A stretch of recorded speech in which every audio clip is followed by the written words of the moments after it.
2-9, Steph Leopard. 3-7, Dread Velvet. Number 5-1, Cast Warfare. Number 6-6, Riptide. Number 7-2-8, Barbs. Number 8-3, BB Sting. Number 9-9, Russian Bayou. Number 212, The Death Stare. And number 201, Jessica. On the bench, we've got Peach, Clobber, and Knox. And I'm very proud to introduce the Madison Dairyland dolls. We have number 03, One Hit Wanda. Number 10, Weeplash. Number 101, Quilla DeVille. 120, Battle Frog. Number 17, Dilemma. Number 234, The Manipulator. 270, Slionide. 273, Crystal Ice. Number 314, Smack and Cheese. Number 32, Dalek. Number 36, La March Madness. Number 5388, Dark Horse. Number 80, Thrill Show. Number 800, Bada Boom Box. And finally, 847, Hello Sailor.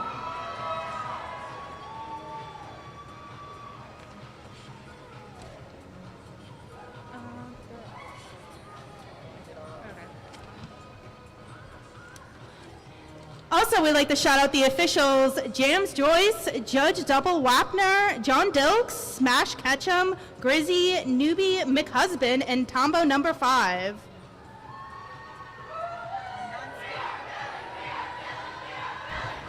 Our non-skating officials are Shebra, T-Bone, Cherry Chapstick, Angel of Beth, Miss Overwatch, Ivy Drip, Sparrow, Miss Vaginiality, Kinjamin Franklin, and Skatanic Panic.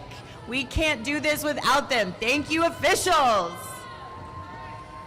Now who's ready to watch some derby? I know I am. And I'm your announcer, Thigh Jinx. And I'm Lone Ranger.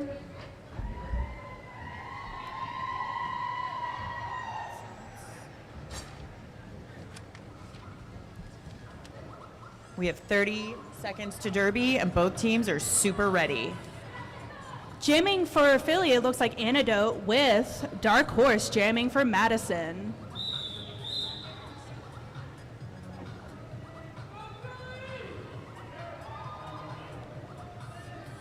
There's our rolling whistle. We're gonna start.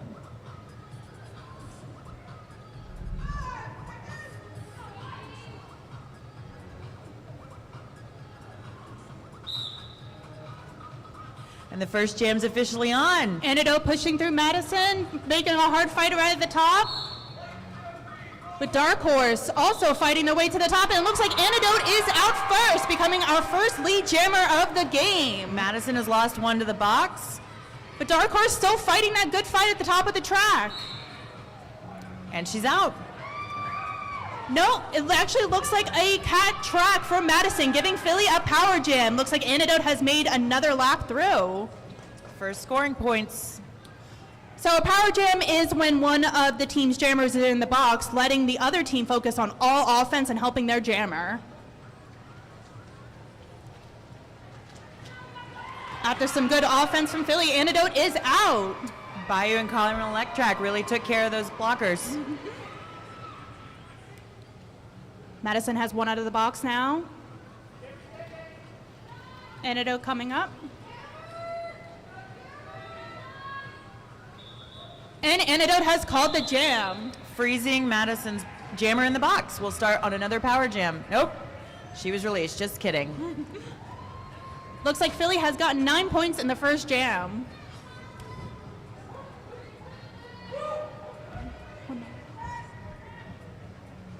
All right, jamming from Madison, it looks like we have Dalek with Steph Leopard for Philly.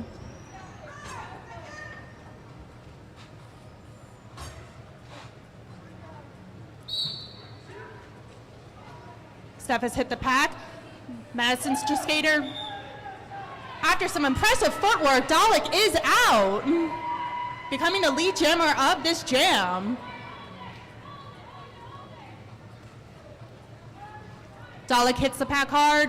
Philly's fighting hard. Steph still fighting up there. Both defenses fighting hard as they can against both of these jammers. Leps had taken the cover off and Bourbon was ready for it, but it looks like she was able to get out. Leps coming around to score points. But Dalek has called it off before Steph could hit the pack.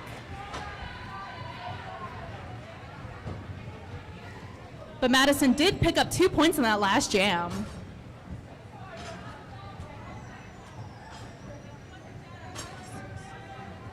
All right, looks like we have LaMarche jamming for Madison while we have Poison Ash jamming for Philly. Looks like both packs are set up at the top.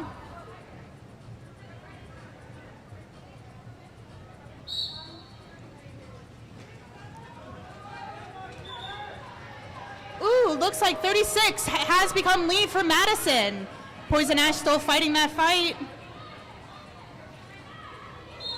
Madness into the pack, scoring points. Ash has gotten out. Well, LaMarche still fighting Philly's defense. Oh! Looks like Ash may have snuck a few points in that last jam. But Madison also still picking up 2 in that last one. Looks like there's 3 in the air for Philly on that one.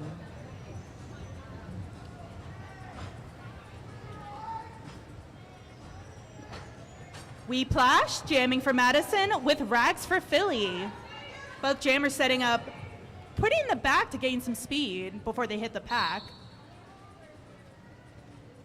And both jammers hit the pack hard. Defenses are fighting though. But Rags has gone out first, becoming lead jammer for this jam.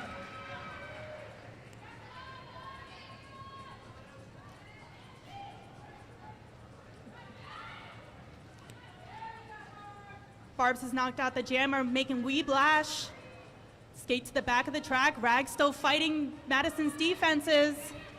Rags being reset, facing a take back now that they've stepped out, and we're gonna play a little Apex Derby. Rags took advantage and ran out though. There they go.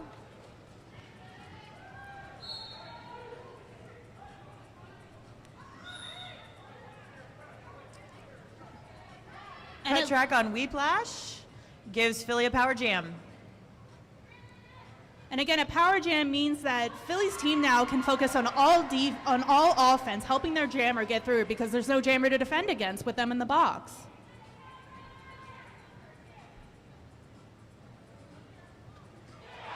With a little apex jump and some fancy feet, Rags is through for another 4.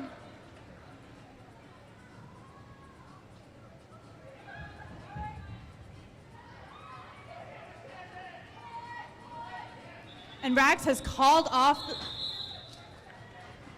Looks like Madison's jammer is still in the box. Probably has a few seconds left. Timed it perfectly to get Philly's blocker out so they can start with a full pack. And it looks like Philly's putting out Antidote.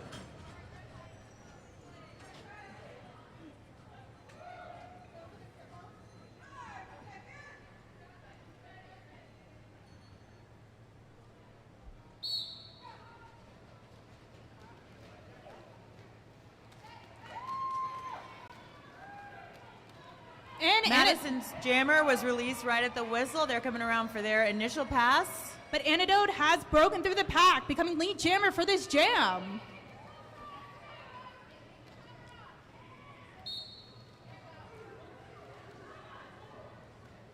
Antidote being pulled back by Madison's blockers. And there's been a cover passed in Madison. Their pivot is currently up front against 3 Philly blockers.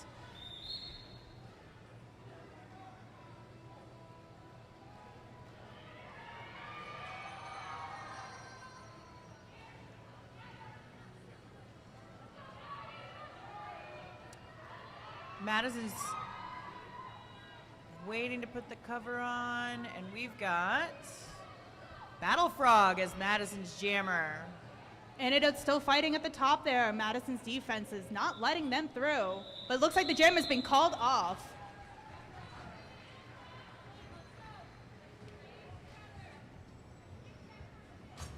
Philly picked up 4 points in that last jam, making our score now 29-4. Still a lot of derby left, though. Now we've got Steph Leopard lined up against Battle Frog. Nope, sorry, just kidding. That was the last one. This is Dilemma.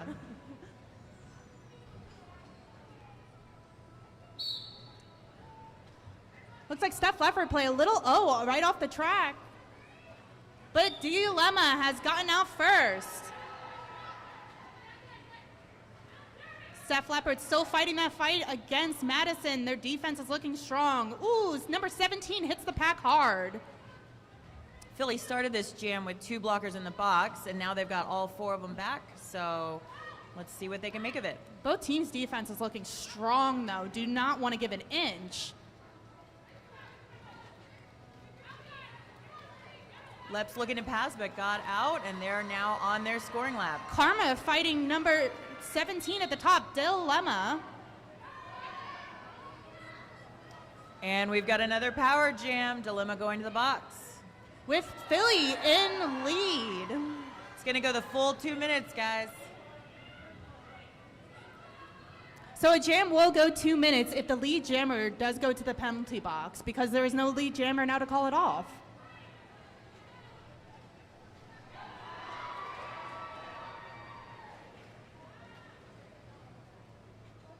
Steph's foot did go out of bound there, meaning that they have to skate all the way back behind the skater who knocked them out.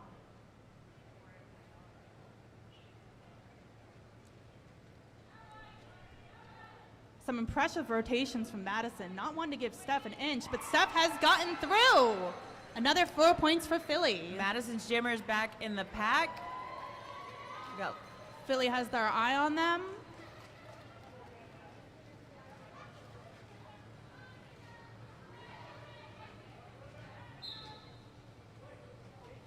Very quick jammers in this one, very jukey.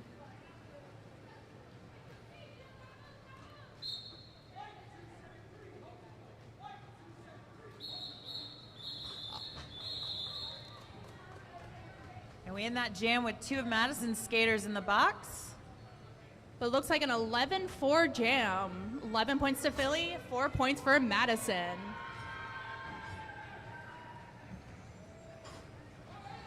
Jamming again for Madison, we have Dark Horse with Poison Ash. Madison starting with 2 in the box, giving them a pack disadvantage.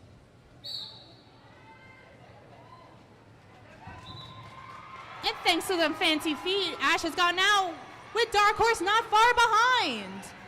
Good old jammer race from 2 very fast skaters. And Poison Ash has gone out like the pack. We're running it. All right. With Dark Horse again, not far behind. But Poison Ash has called off the jam. They were on top of each other in that last one. That was chaotic. And that's the thing with a quick jammer. You go fast, you gotta play fast. All right, number 32 from Madison, we have Dalek with Rags for Philly. Philly skater starting out a little separated.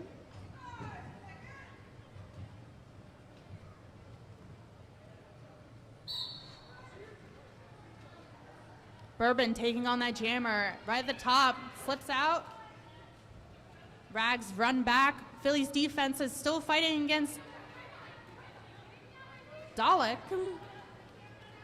Has Rags gone out? Rags becomes lead jammer for Philly. The box is cleared out, so Madison has all their blockers on the track, and it looks like they are...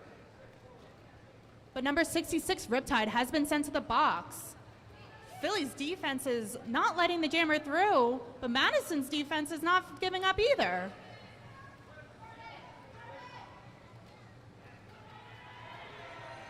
Rags through for 4. And a successful star pass.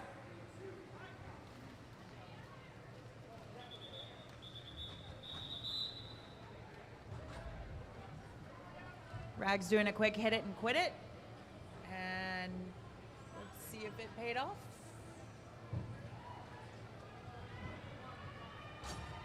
Looks like they got one. Two even.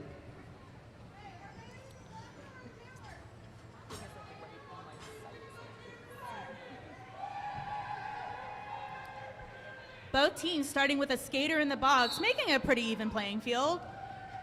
Jamming for Philly, we have Antidote with number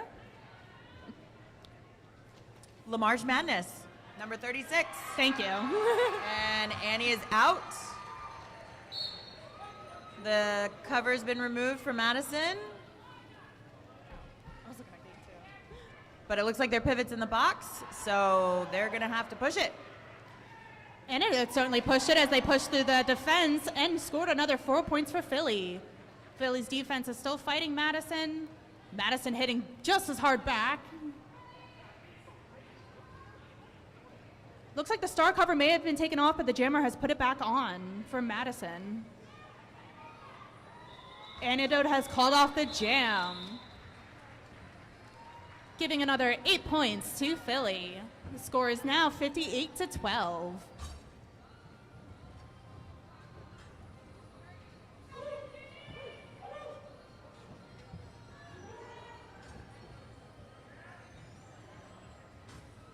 Number 10, We Plash for Madison with Steph Leopard for Philly.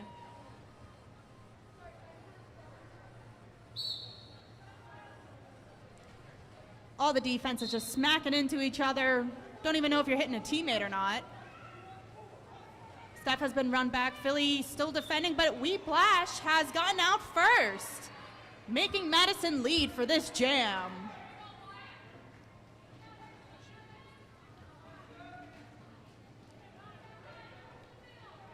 Madison not giving Steph Leopard an inch to move, but may have spoken too soon. Steph Leopard has gotten out. We Plash calling it up before Steph can make an initial lap.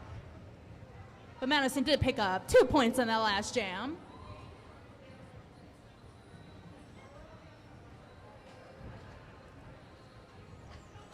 Dill Emma for Madison with Poison Ash for Philly.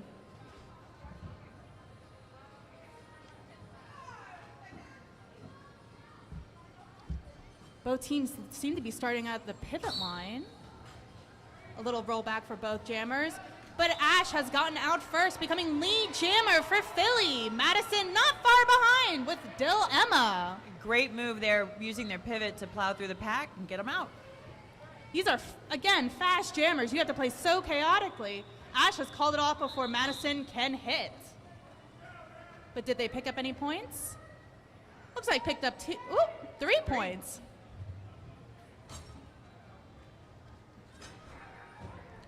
All right, Dark Horse for Madison with Rags for Philly. Both very, very talented jammers.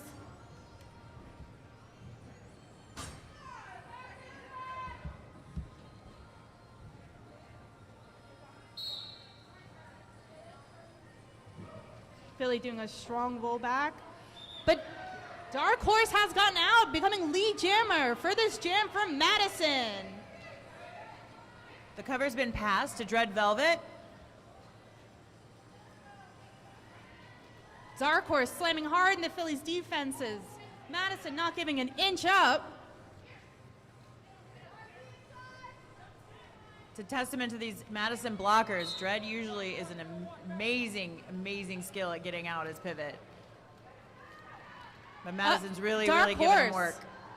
Another 4 points for Madison. There we go.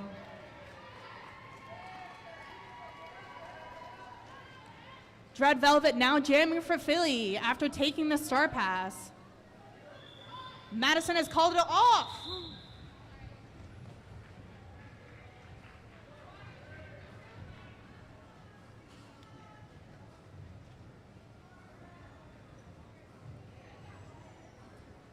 That was a really good jam for Madison last one. They picked up 7 points in that last one.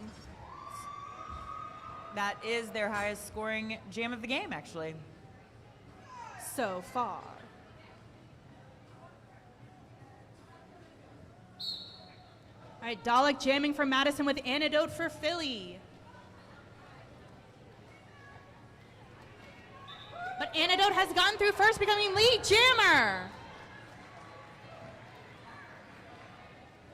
But unfortunately, Barbs has been sent to the box for Philly. Antidote hits hard. But Dalek has gone out.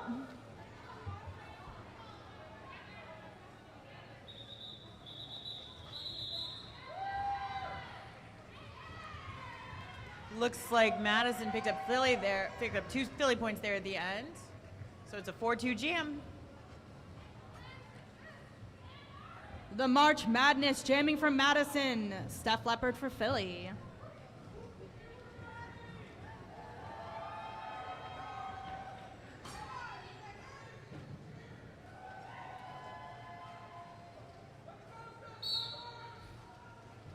Ooh, both jammers hitting the pack at the hard.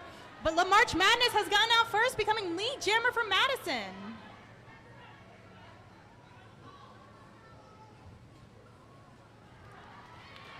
Steph Leopard not far behind though.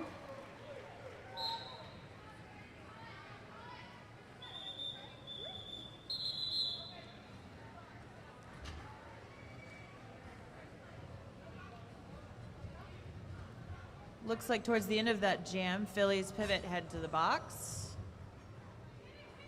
Meaning that Philly's starting at a pack disadvantage. Madison has all their skaters on the track. And we've got Poison Ash up against Whiplash.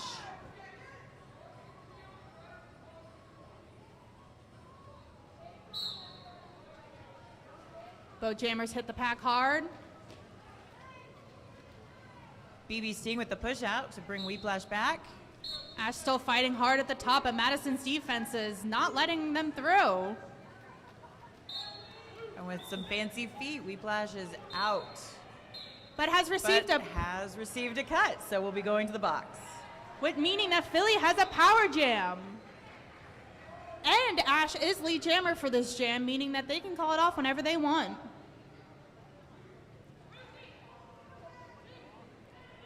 If I were psychic, and I'm not, I'm going to guess that Ash is going to run this until the box is clear.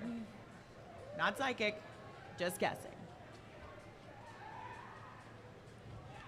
With some fancy footwork, Ash has gotten through. Like butter.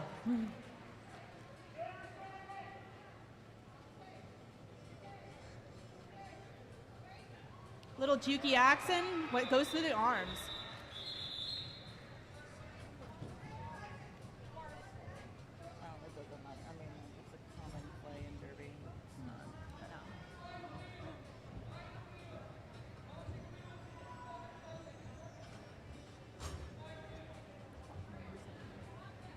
Jamming for Madison, we have Dill Emma with Rags for Philly. Both packs starting the pivot line, skating all the way back to the jammer line right at that 5 seconds. Ooh, both jammers hit hard. Defense is playing equally as hard. Both packs are down a blocker.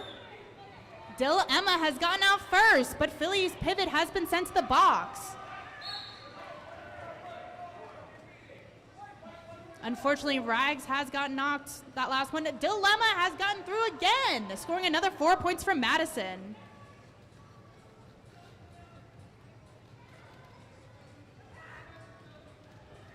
Rags is through.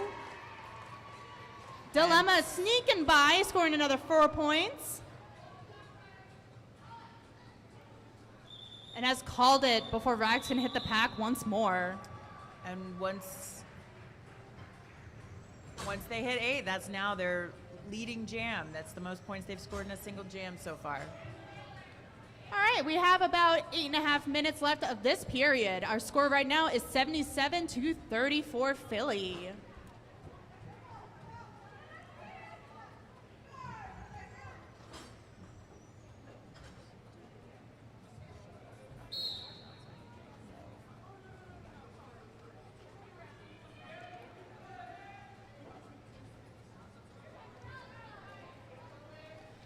Both packs not giving an inch. Antidote still pushing, with Dark Horse not far behind.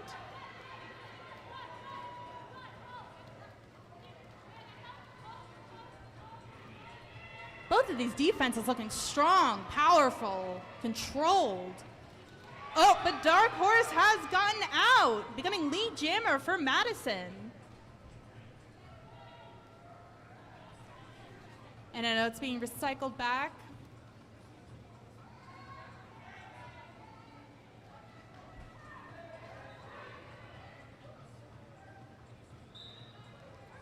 You'll notice the packs are actually pretty far away from each other. There are skaters standing in the middle trying to make pack.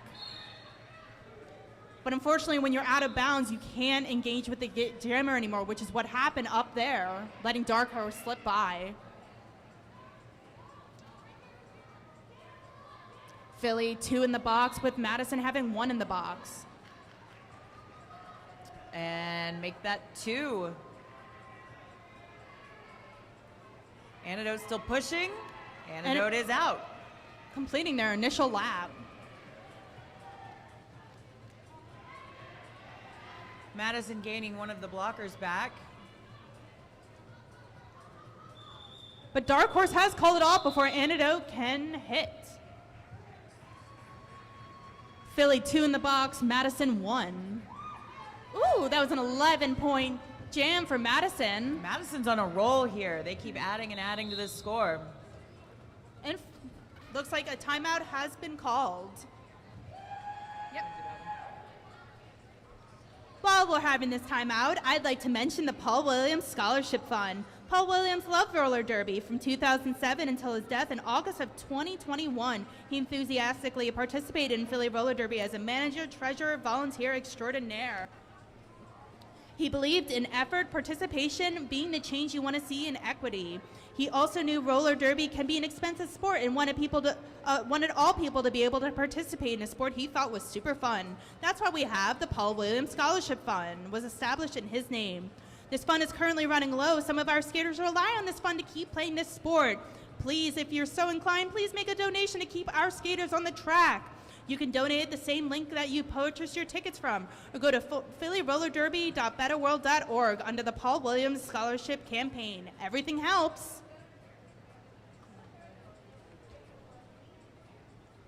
We're all going to take a minute to shout out some of our sponsors, starting with the 187 Killer Pads. And if you can't tell, roller derby is an incredibly physical sport. Thankfully, our teams have best-in-class protection thanks to our sponsors, 187 Killer Pads and 888. We're excited to try out some of their new gear this season, including the KP44 knee pads and the classic 888 Sweat Saver helmet in new glitter colors. Thank you to 187 and 888 for keeping us safe this season. Hey, roller derby fans, it is an exciting day on the track. Come grab a glass of sangria or try your new favorite wine at Jet Wine's Bar Table, the perfect place for curious wine explorers like you. You can also visit them at 1525 South Street, just down the road in Philadelphia. Their cozy bar and inviting art-filled wine garden is open Wednesday through Saturday and is also available for full or partial event buyouts. Their friendly staff is here to guide you through a world of flavors from ancient vineyards. Check them out. They have a table right by the merch. But looks like our timeout is over. We're back on with 6 minutes left of this period.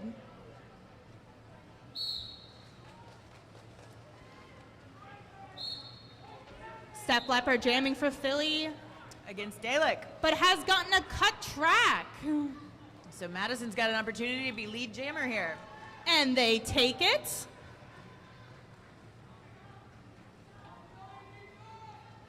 Madison is short a blocker, while Philly has full strength. Dalek fighting hard at Philly's defenses, but has gotten through. Another 4 points for Madison. Some really great footwork awareness there. Even though the jammer had been hit out by Riptide, both of them went out of bounds, so she could just jump right back in. Ooh. Fall at the apex up there. Both skaters getting up. Still pushing, still fighting. Steph has gotten back on the track. An apex jump. Fortunately did not complete. Forced to enter behind Madison's defenses. Dalek still fighting hard at Philly's defenses up at the top. Steph Leppard is doing her part as well and finally making it out.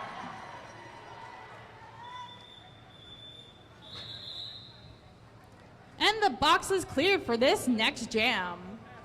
Madison picking up 3 points in that last jam, making our score 77-48. Philly will start with a pack advantage. Madison's got one in the box. Excellent slide in Dread Velvet. All right, jamming for Madison, we have number 36, La March Madness, with number 04, Poison Ash for Philly. Both jammers having plenty of room to speed up and hit the pack as hard as they can. Fancy footwork on both sides, they're fighting. Number 36, La March has gotten out first with Poison Ash not far behind. This is a battle of speed. Look at those beautiful crossovers. Ooh, La March has hit hard. Ash slipped by at the end. Let's see if that grabbed any points for Philly. Nope, looks like Madison has picked up 1 point. To Philly actually picking up 3 at that last second.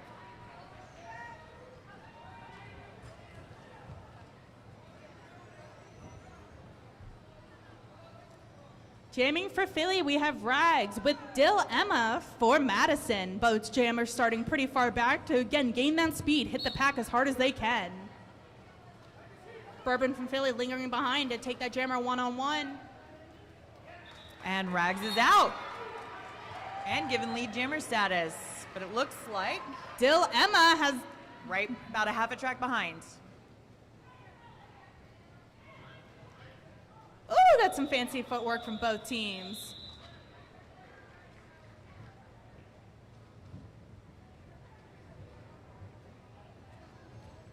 No points for Madison, 3 for Philly, and it looks like Philly is going to start with 2 in the box with 1 standing for Madison to come back in. Short pack on both sides. Let's see what they do with it. We've seen these jammers before. It's Dark Horse for Madison with Antidote for Philly.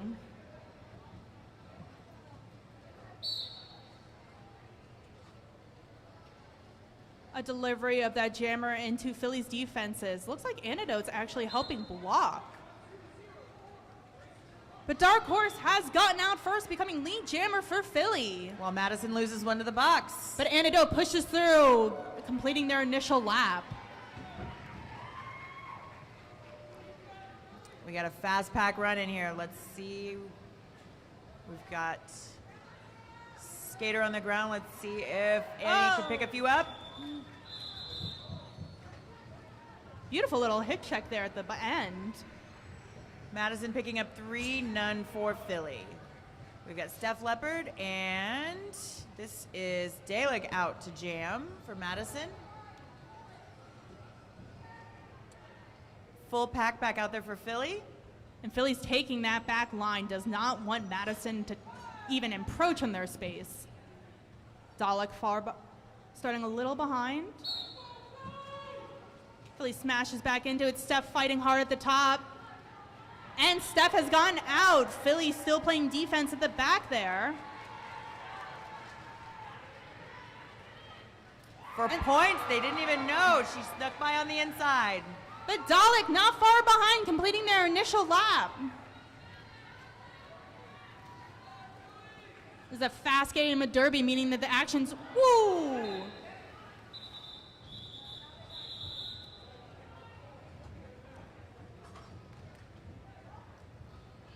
Little bit of chaos there at the end. It looks like it's sending one of Madison's blockers to the box for it.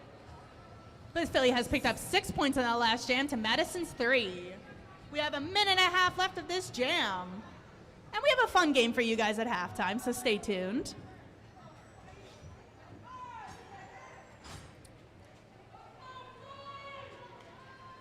Poison Ash on the line against La March Madness.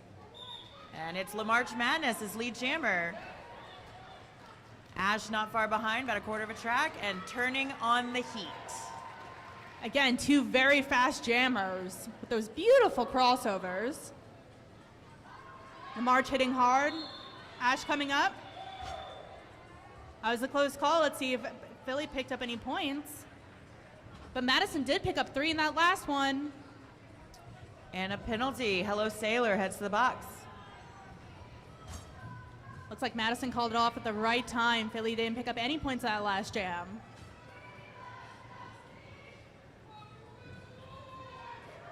Dilemma for Madison with Rags for Philly. Again, starting very far back. We're going to see some hard hits in a second.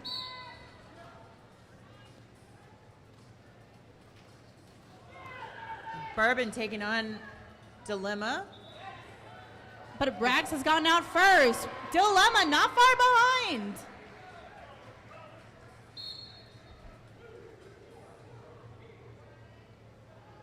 But Philly's pivot has been sent to the box. And that is period one, everybody. Leaving our score 89 to 61. All right.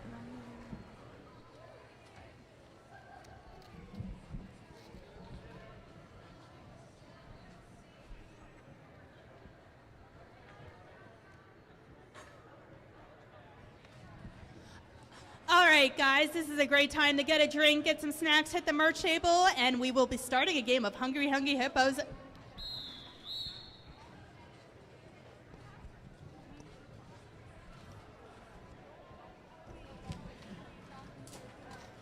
Don't forget to get your wheels for the halftime game and the second game, as well as a chance to get your raffle tickets. There's a great basket.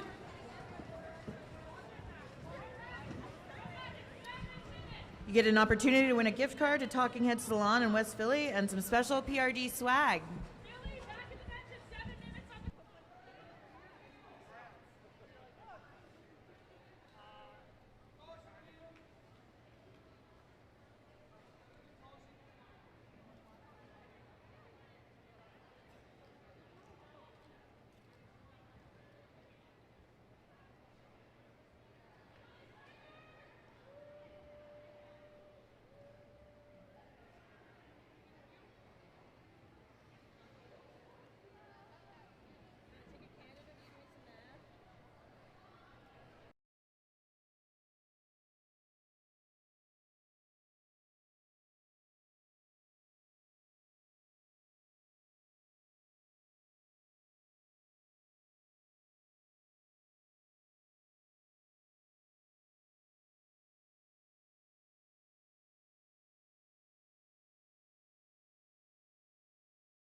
Yard Pub Havertown. There's a live band inside, space saved for this group of people right here, this wild and crazy group of people.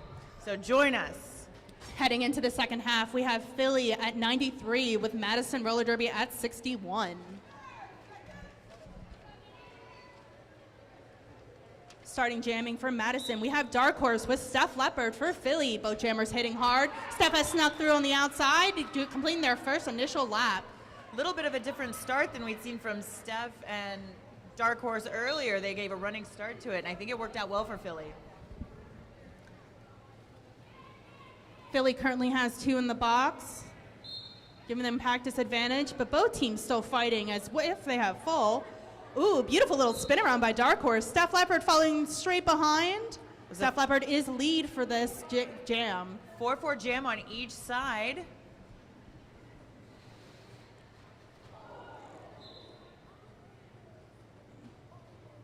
Looks like a mid-collision and an apex jump. Let's make sure all skaters are okay. Looks like everybody's up. And Leps is through. Dark Horse still fighting Philly's defenses, but the jam has been called off.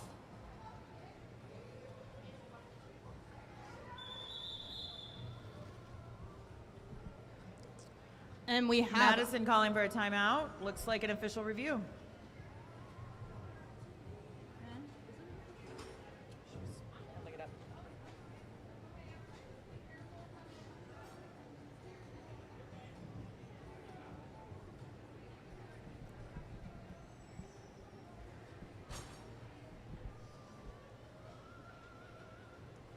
While we are having this official review, why don't we again thank 187 Killer Pads. If you can't tell, roller derby is an incredibly physical sport. Thankfully, our team has the best in class protection thanks to our sponsors, 187 Killer Pads and 888. We're excited to try out some of their new gear this season, including the KP44 knee pads and the classic 888 Sweat Saver helmet in their new glitter colors. Thank you, 187 and 888, for keeping us safe this season.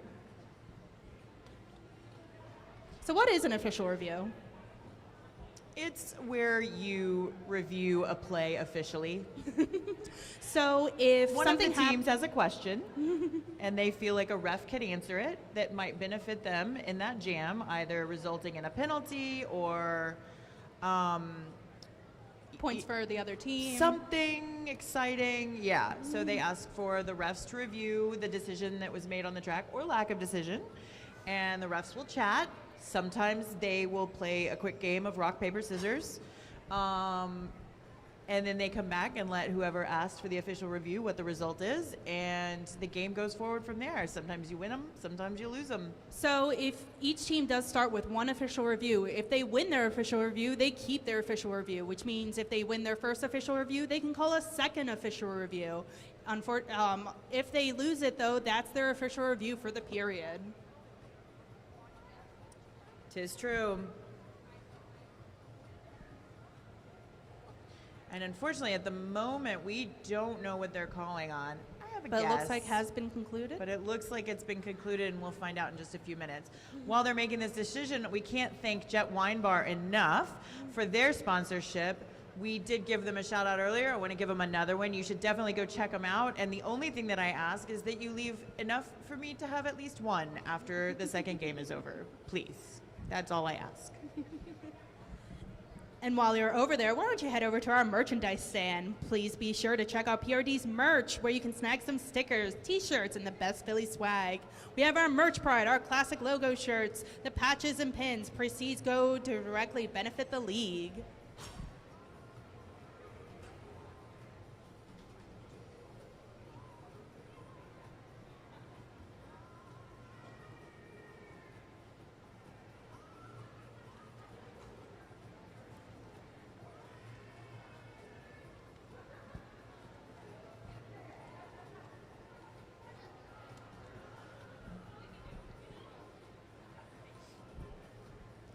While we're still waiting, why don't we mention our raffle? Please see our merch table to enter into a raffle to win a gift card to Talking Head Salon in West Philly with special PRD swag.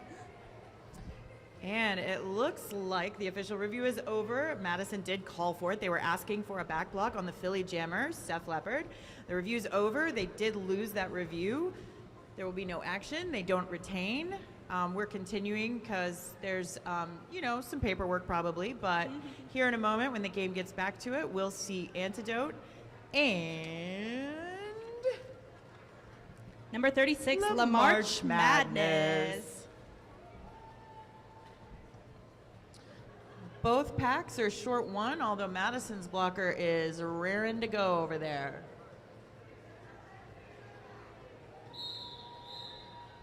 Let's play some Derby, everybody. La March Madness for Madison with Antidote for Philly.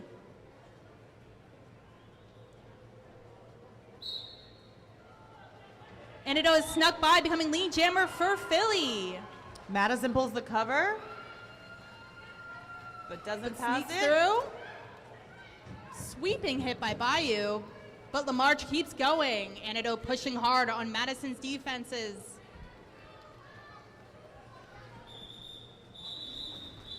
Antidote has called it off before La March can score any points. March was getting too close for comfort. It was time to end the jam. But Philly did pick up 4 points in that last jam, making our score 105 to 67. All right, number 17 for Madison, Dill Emma with Poison Ash, number 04 for Philly. Philly's starting with one in the box, putting a pack disadvantage. Dilemma fighting hard against Philly's defenses and has snuck through, becoming lead jammer for this jam. Poison Ash has been run back by, but has snuck through, also completing their initial. Bourbon fighting hard at the Dilemma. Hard smack into Philly's defenses. And Ash has snuck through. Another 4 points for Philly. Dilemma has called it off.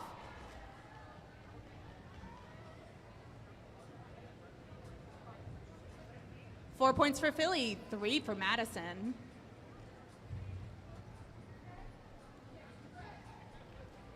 All right, we've seen these jammers before. It is Rags for Philly with Dark Horse for Madison. Both teams starting at the top near the pivot line. Again, a lot of room for these jammers to build speed and hit hard. Hard hit by the pivot into Barbs. Quilla DeVille up there playing some pretty aggressive over jammer. Some impressive footwork by Dark Horse, becoming lead jammer for this jam. Rag's still fighting hard, but Madison's not giving an inch, even taking them back. Philly putting up a fight even with only 2 blockers in the pack. They've gained a third.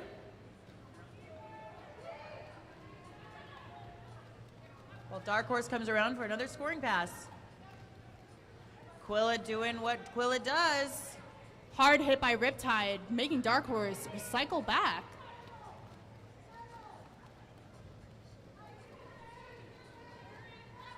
Rags still fighting hard. Madison's defense is looking good this jam. But has Rags found an opening? Looks like so. Rags has gotten through. Dark Horse has called it off. That was a great jam for Madison. Picking up 8 points.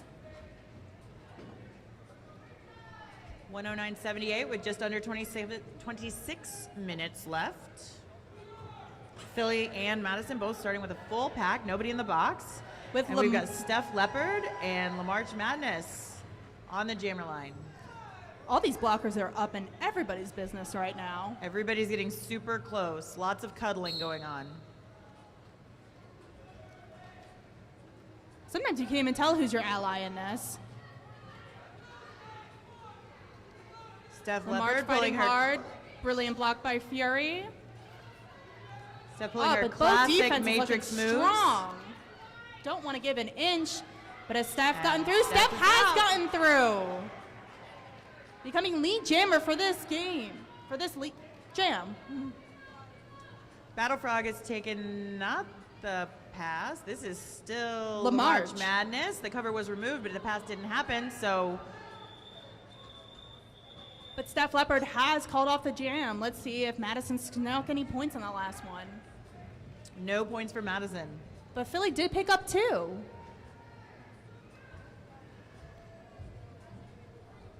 As you can see, you can score up to 8, 12 points in a jam. This is still a very close game. All right, we have number 17, Dill Emma versus Antidote. I love when they start far back because you know it's going to be a good hit. Ooh, Antidote barreling Well, if through. anybody can make a hard hit through the pack, that would be Antidote. Dill Emma hits hard. Still fighting. Antidote has gotten through first, becoming lead. Dill Emma not giving up, though. Removing the cover, waiting to see if there's going to be a pass. Antidote hitting the pack. And a hard hit right into the seam of that pack. Both jammers fighting, and Antidote has made another lap. Dill Emma still up there. Bayou and a last-ditch effort to get the jammer. Slowed them down a little, but they still got through. And Antidote has called it off before Dill Emma can get any points. But it does look like she gets 1. 6-1 jam in favor of Philly.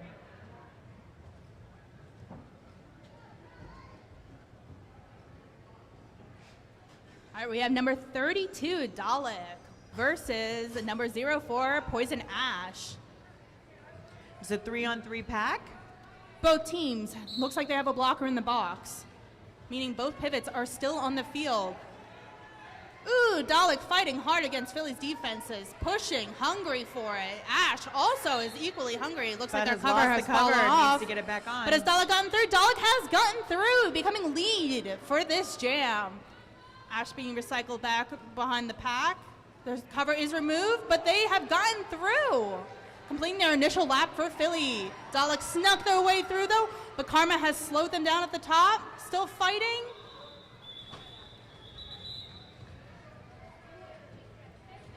Madison has picked up 4 points. All right, we have Dark Horse and Rags. Dark Horse for Madison, Rags for Philly. Both teams really seem to be favoring the pivot line this game.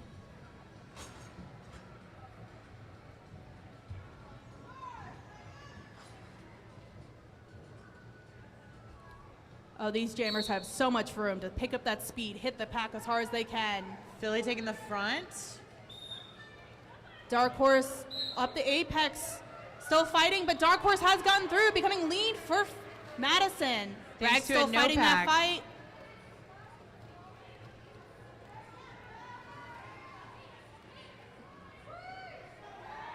Rags being recycled again back.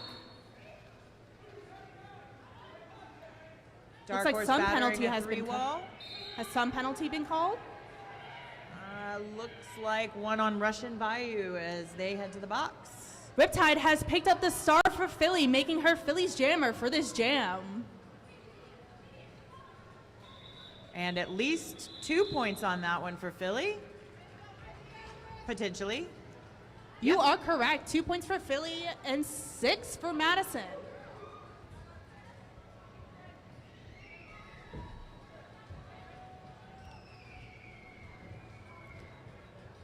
Steph Leopard and Lamarge Madness on the line for a short pack for both teams. Although the Madison blocker is standing in the box.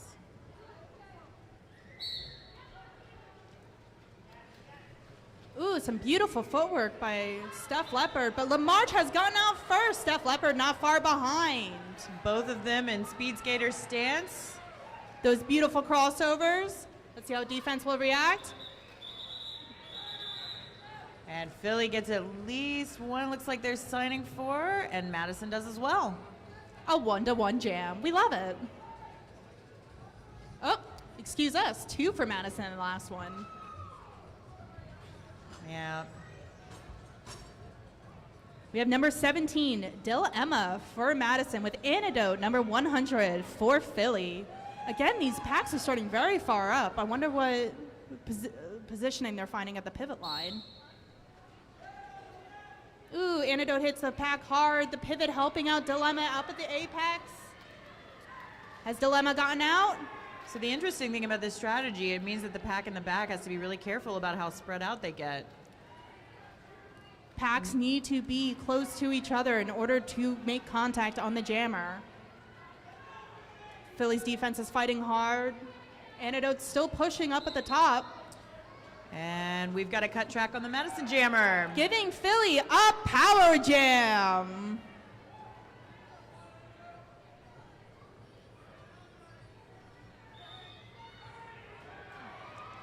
Has Antidote gone through?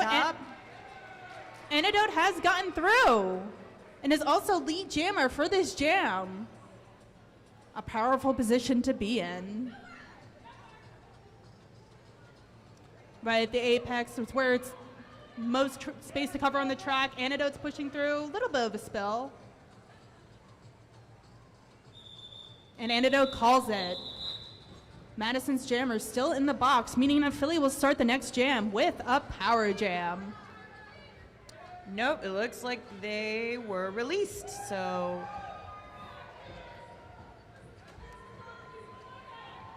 We will have two jammers.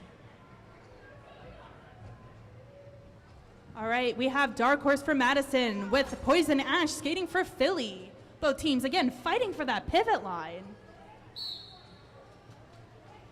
Ash hits hard, Dark Horse hits harder.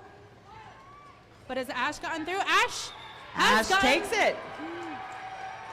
Dark Horse still fighting in the back up to the apex and finds an opening. Dark Horse has gotten through, completing their initial lap for Madison.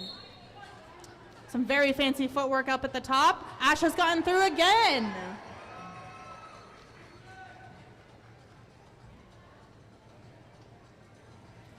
Dark Horse fighting that good fight up at the top. You can see the skaters spread out, trying to keep pack. That means trying to keep the pack close to each other so they can keep engaging that jammer. But pack has run out, meaning Dark Horse is free to keep skating.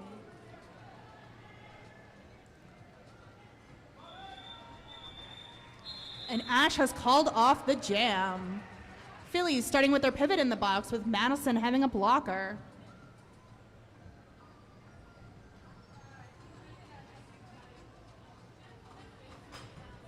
The score is 130 to 96.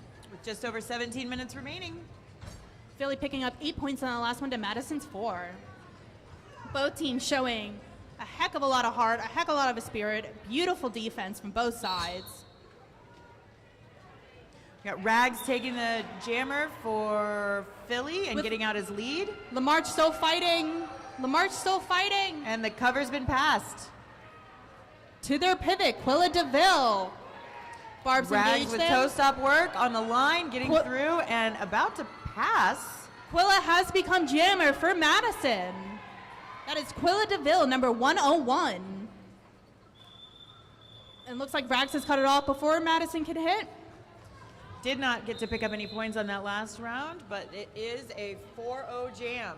But we have an official timeout.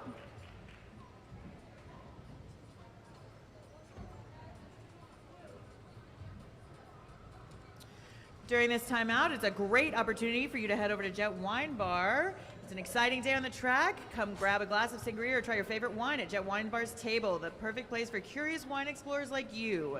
When you're not here on the track, you can visit them at 1525 South Street, just down the road in Philadelphia. They have a cozy bar and inviting art. Their wine garden is open Wednesday through Saturday and also available for full or partial event buyouts. The friendly staff is there to guide you through a world of flavors through ancient vineyards and old world regions with unique events and happy hour specials. There's always something happening at Jet. So grab your crew, get some wine, join us at the Wine Bar, Philadelphia's global vineyard and destination for adventurous drinkers who don't want to trade obscurity for good taste. They're here with a table. There's plenty for everyone. All I ask is you save me a glass at the end. We've been seeing a lot of action from our skaters, but I don't want to forget our officials or our refs. Thank you so much for everything that you guys do. Literally couldn't play this game without you. There's still an opportunity to head over to the merch table. Not only can you get some of Philly's amazing merch, Madison also has a table with some of their cool stuff, and I'm sorry, the cow stuff, adorbs. Totes adorbs. You can also take that opportunity to enter into a raffle to win a gift card to Talking Head Salon. It's in West Philly, and there's lots of special PRD merch. All right, looks like the timeout is over. Steph Leopard's starting very far back, but Dilemma not too far in front of them. You know, Steph Leps is a jumper. I could see them literally clearing the whole pack. Both jammers coming in hard with their hips. Springs. Oh, Dilemma fighting hard. Philly's defense is going equally as hard. Madison not wanting to give Steph Leopard an inch. Both packs right on top of their jammer. Looks like there might be an opening here. Steph's taking the front. Dilemma being held in the back by Riptide, Cass Warfare, and Fury. Oh, looks like Philly's jammer has been sent to the box, And giving Madison their first power jam of this game. That's probably true. It's true enough. It's true right now. Riptide doing a great job getting the jammer slowed down. Dilemma so fast, the footwork so sharp, and they have gotten through. Ooh, may have spoken too soon. Is that a cut track? So, when a jammer has gotten a penalty and then the other jammer gets a penalty, the second jammer only needs to serve as much penalty time as the first jammer. The first jammer is released as soon as the second jammer hits the box, and that's when the time starts. And Steph. And Leps.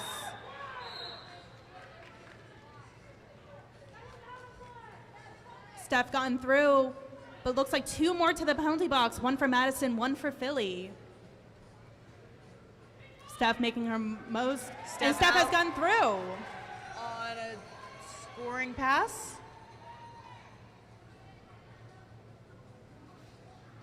Ooh, hard hit by Dilemma. Beautiful jump by Leps. And gone because through. there's no lead jammer, this is going to be a 2-minute jam. We have about 20 seconds left of this jam. Both jammers speedy, fast speed, beautiful footwork. And a hard hit, and looks like Leps has picked up 4 more points for Philly. Dilemma is still fighting that fight against Philly's defense. 5 seconds left. You think she can grab one more? She says no. Steph's done her job for the day. And that was a 2-minute jam, everyone. An exhausting ordeal. High-scoring jam for both teams, though. Philly 12, Madison 8, making our score 146 to 104. Both teams in the 100s now. Philly calling a timeout. So we'll take 1 minute to say thank you to 187 Killer Pads. And if you can't tell, roller derby is an incredibly physical sport. Thankfully, our teams have best-in-class protection. Thanks to our sponsors, 187 Killer Pads and 888. We're excited to try out some of their new gear this season, including the KP44 knee pads and the classic 888 Sweat Saver helmet in new glitter colors. Thank you, 187 and 888, for keeping us safe this season.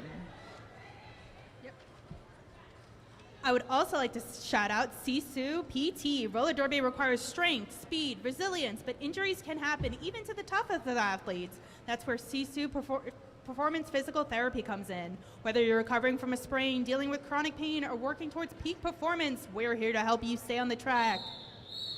Shout out to Sisu. Looks like our timeout is over. We have about 14 minutes left in this period. Cannot plug Sisu Physical Therapy enough. Physical therapy is such an important part of any athlete's regime. Workouts, practices, scrimmages, they all take a toll on the body, and keeping you in good shape, healed up, stretched out. We have Dalek jamming for Madison, fighting at the top of the apex. Dalek has gotten out first. Antidote still fighting. And Antidote has gotten through, not far behind. Both jammers out and out of their initial lap. And a hard hit from Dalek. It looks like Antidote has gotten through. Dalek has called it off. Interestingly enough, it's rare, but it happens. The lead jammer called it off before they got any points, and Philly clocked 4 on that one, bringing the score to 150 to 104. We've seen both these jammers before. It is Dark Horse for Madison with Poison Ash for Philly.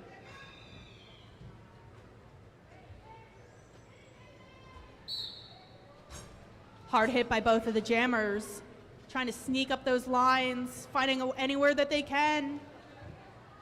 But defense is always in the way, but Dark Horse has gone out first, becoming lead jammer for this jam. Poison Ash still fighting hard. Madison's defense is not giving them an inch. They've been rolled back. And Ash has gone out of their initial lab. Dark Horse still fighting that fight.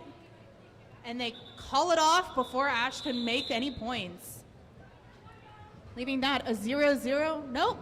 Madison did pick up 2 points in the last jam. Awesome.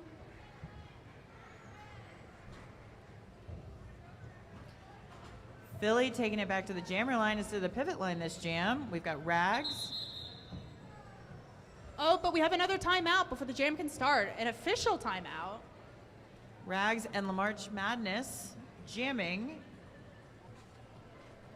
in this one.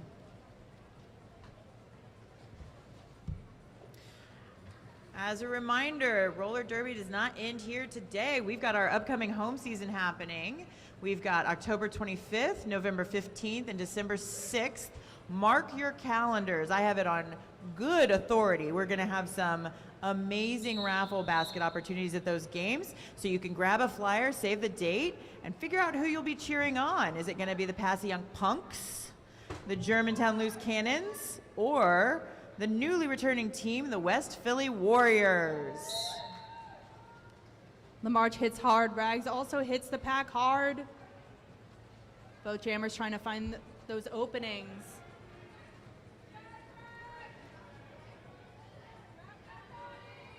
Beautiful display of teamwork, but it looks like Rags has gone out first for Philly. With the coveted lead jammer status. But LaMarche has gone out, completing their initial pass for Madison. Rags getting another 4 points. Honestly, watching Rags make that pass, I don't know how they stayed in, but they sure did. Sure did. Picked up all 4 of those points, too. It's like watching magic. Mm-hmm. It's that footwork. It's magical. All right. Number 17 for Madison, that is Dill Emma. And jamming for Philly is Steph Leopard. Philly taking that entirety of the jammer line. Dilemma starting far back. And a hard rollback into Dilemma. Steph Leopard still fighting. Both packs on top of this jammer. Steph taking the front, only 1 blocker to beat. You'll see the pack up. And it's done. Steph Leopard has Star's been out. stashed by Madison. The pivot's gone back and has taken it. But they've got Bourbon, Fury, Cass.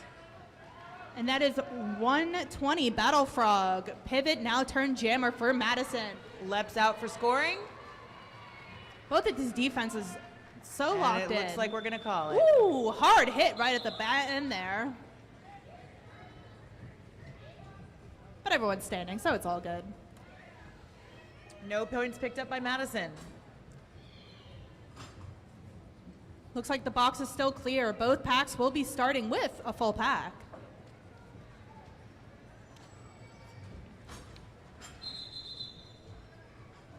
And we have another timeout. While we're Officials taking a moment to fix the track. That's something else we can't do without. Not only our volunteers and our officials, but our track maintenance. Let's give a little shout out. Go tape.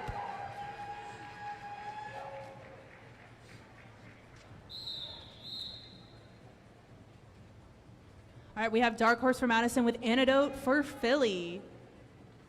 Philly's staying kind of... Love both of those pivots at the jammer line fighting. Antidote hits the pack hard, is pushing through. Dark Horse fighting equally as hard against Philly's defenses. Pivot helping out. Quilla pushing hard for the jammer on Madison. Dark Horse. Antidote also pushing through. Who has gone out first? Auntie's only got her own players to clear, and they do. Looks like Auntie's been called lead, but Dark Horse is in front. And Antidote has called it before any points can be scored.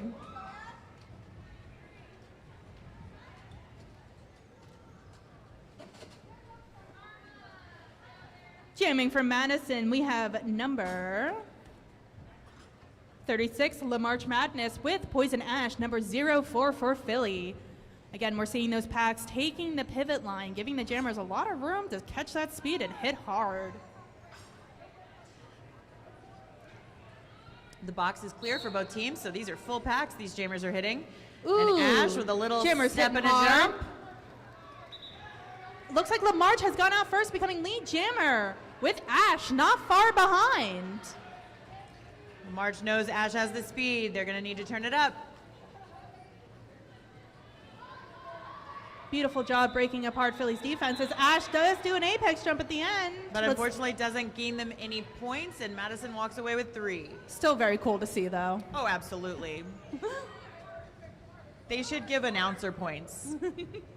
I think I'd win. If we could give announcer points, we would kindly request that Ash get extra for that. All right, for Philly, we have Rags with number 17 from Madison. That is Emma. Again, 2 very powerful, fast jammers.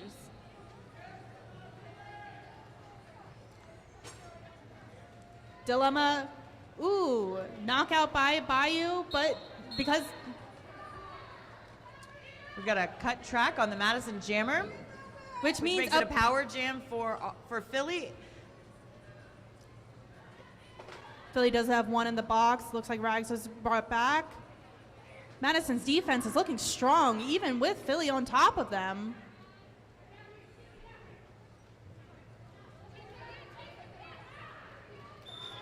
And Philly Rags clears the inside line, giving Rags an opening to squeeze on through.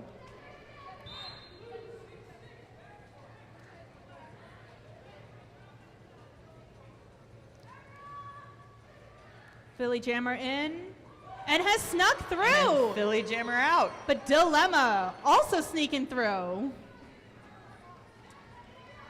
Because that was Dilemma's finishing up the initial pass, they were not eligible to score points, but they are now. A beautiful block by That's Bayou, okay. and Rags has Rags gone is out out for 4 as well. again. Dilemma might have points in the pocket, definitely has points in the pocket, but just now clearing on their scoring pass. But Philly did lose 2 skaters to the penalty box. And Rags has called it off. A high-scoring jam, but again, Philly has lost 2 to the penalty box, meaning that they're going to start at a pack disadvantage.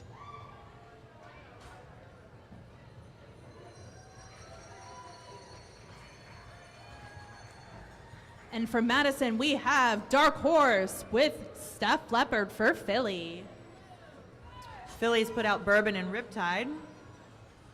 With a full pack from Madison.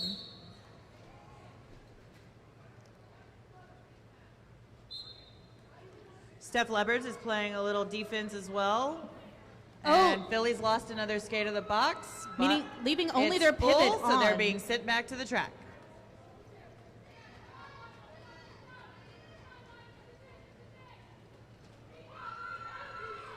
And another 4 points for Madison. Dark Horse has snuck by. Leps is out. Now that the box is cleared, Riptide can serve her penalty. Now Philly only has 1 in the box. Oops, scratch that. Looks like Philly's pivot is heading to the box. Steph Leopard still fighting in the back. Dark Horse not far behind. And Dark Horse has gotten through. Another 4 points for Madison. Steph Leopard still fighting hard. Madison's defense is looking good. This is a really great opportunity for Madison to put a lot of points on the board. They've already got 8 Bayou points in the has pocket. knocked and out Dark Horse, recycling them back all the way. That means they have to fight through all these skaters once again. Steph Leopard has gotten through. And Philly's box has only got 1 in it. High scoring jam for Madison this jam. Awesome. And Dark Horse has called it. 12-4 in favor of Madison. Philly will be starting with 1 in the box. But we call a timeout. Timeout Philly.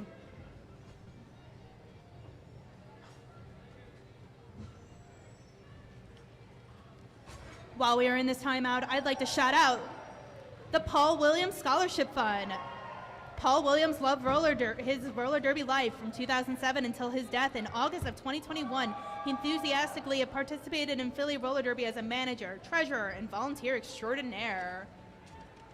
He believed in effort, participation, being the belief you want to see, in equity. He also knew very well that roller derby can be an expensive sport and wanted all people to be able to participate in a sport that he thought was super fun. That's why we have the Paul Williams Scholarship Fund. This fund is currently running low. Some of our skaters rely on this fund to keep playing this sport. Please make a donation to keep our skaters on the track. You can donate at the same link that you purchase your tickets from, or go to phillyrollerderby.betterworld.org under the Paul Williams Scholarship Campaign. Everything helps. And we are back on. We have about 4.5 minutes left of this game.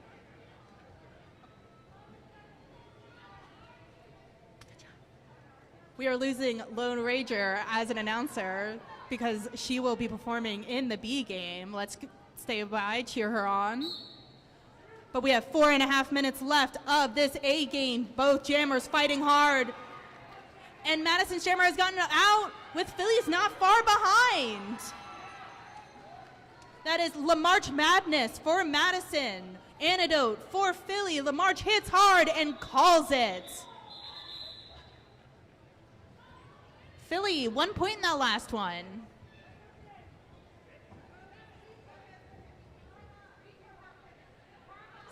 Skating for Madison, we have Dalek with Poison Ash for Philly.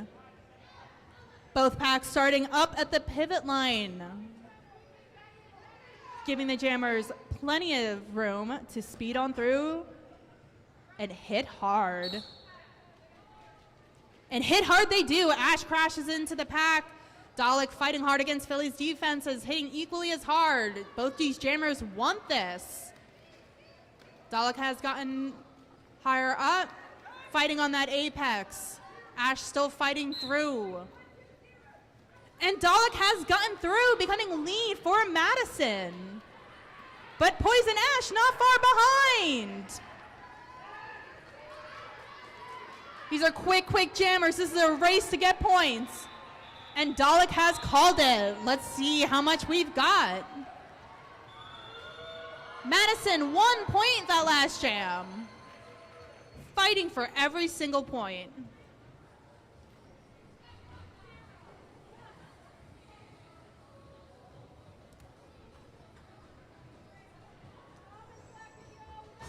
All right, we have Dark Horse for Madison with Rags for Philly. Madison will be starting with 2 in the box. Oh, maybe scratch that. 1 in the box. That is their pivot.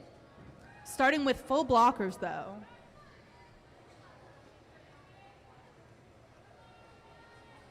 Timeout still in effect.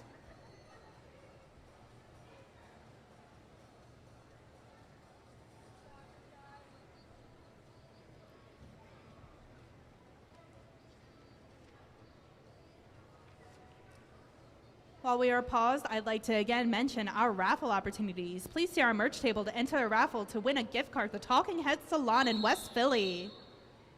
All right, we are back on. 3 minutes left in this game.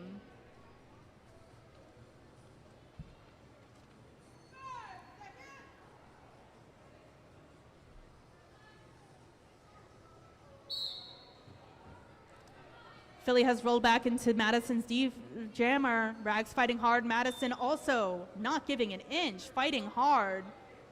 But Madison has lost 1 to the box. Dark Horse fighting hard against Philly's defenses. Philly keeping it locked down. Madison also keeping it very locked down. Brilliant show by 2 skaters, but it looks like Rags has gotten out.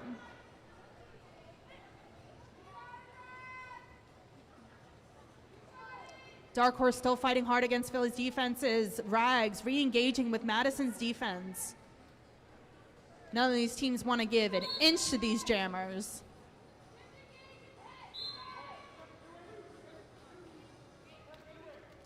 Rags tries a little sneak through. Dark Horse fighting a hard fight up against Philly's defenses. Madison also giving Rags a lot to work with here. Both defenses locked down, do not want to give these jammers an inch. It is a pushing match at this point. No lead has been called yet. This is what we call a stop and still. These blockers are low and controlled, not letting them get any speed. Philly's pivot has gone to the box, but Philly has the opportunity to recycle the jammer to the back.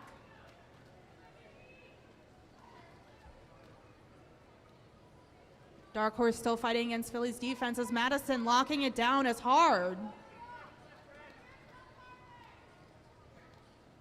This is a controlled jam, everybody. This is lockdown defenses, not giving an inch. Little spill, and the jam has been ended. Great fight by both defenses in that last jam.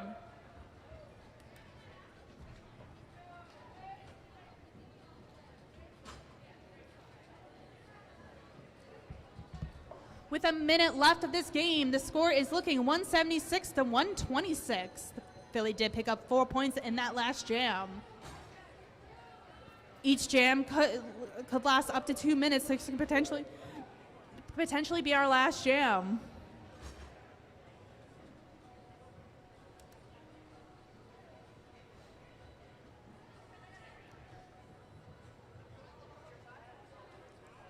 Jamming for Madison, we have number 36, LaMarch Madness, with number 29, Steph Leopard for Philly.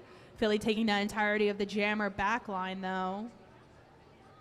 Box is cleared, both teams starting with a full pack.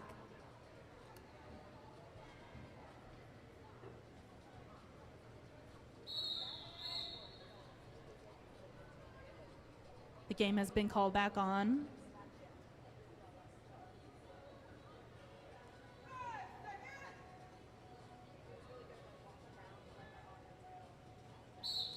Ooh, a hard hit by LaMarch. Really wants to fight for it and has gotten out, becoming lead jammer for this game, for this jam. Steph Leopard still fighting hard, finding those openings, and has gotten through. Hard hit by Riptide, but LaMarch has gotten through. Another 4 points for Madison. But Philly has called a power. Philly did get a power jam. Madison's jammer's in the box. Steph Leopard fighting hard. This is going to be the last jam of the game, folks. Let's see how many points we can rack up.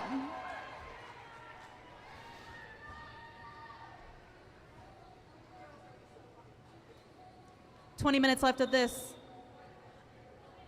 jam, but because the jammer has been sent to the box, we will be spending the 1 minute 10 seconds with them.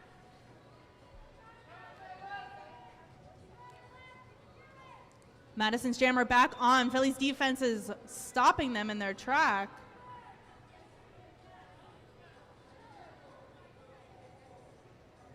Looks like both pivots are in the box. LaMarch has gone out.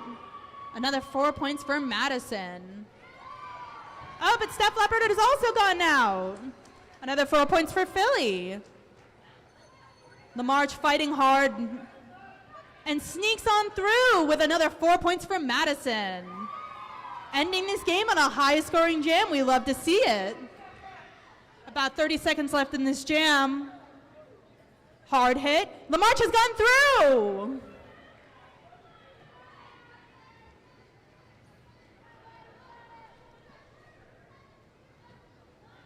Steph Leopard still fighting hard. Ooh, a hard knockback on LaMarch by Philly's defenses. Even to the end, they are fighting hard. But it looks like that is it, folks. With an unofficial score of 192 to 138. Nope, 140.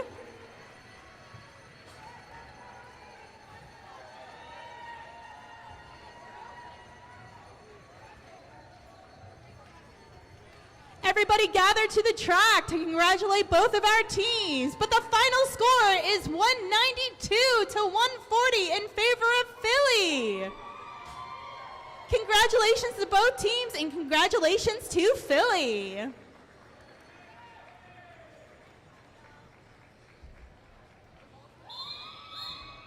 What an excellent game of Derby, everybody. Come on and congratulate our winners.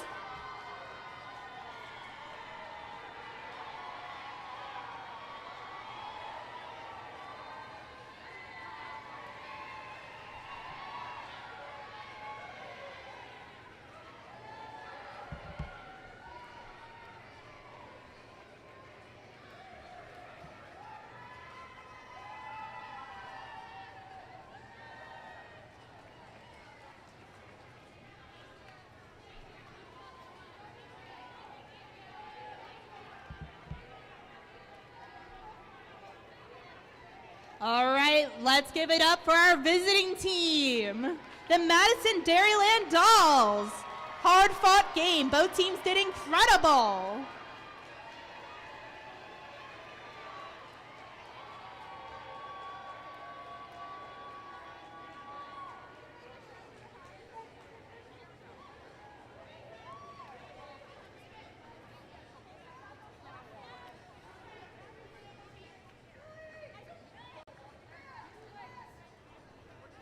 All right, our B team game will be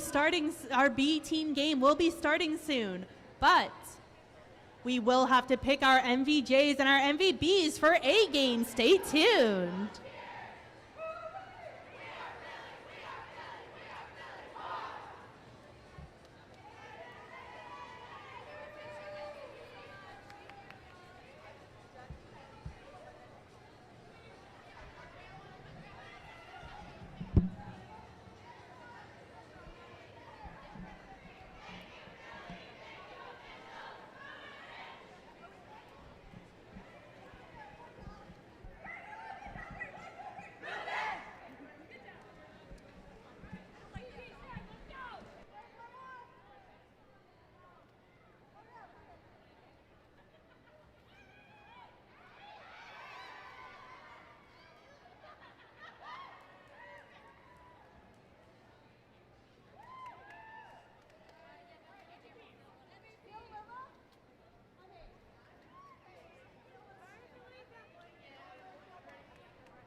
we are going to be watching the Philly Roller Derby B Team face the Madison Herd.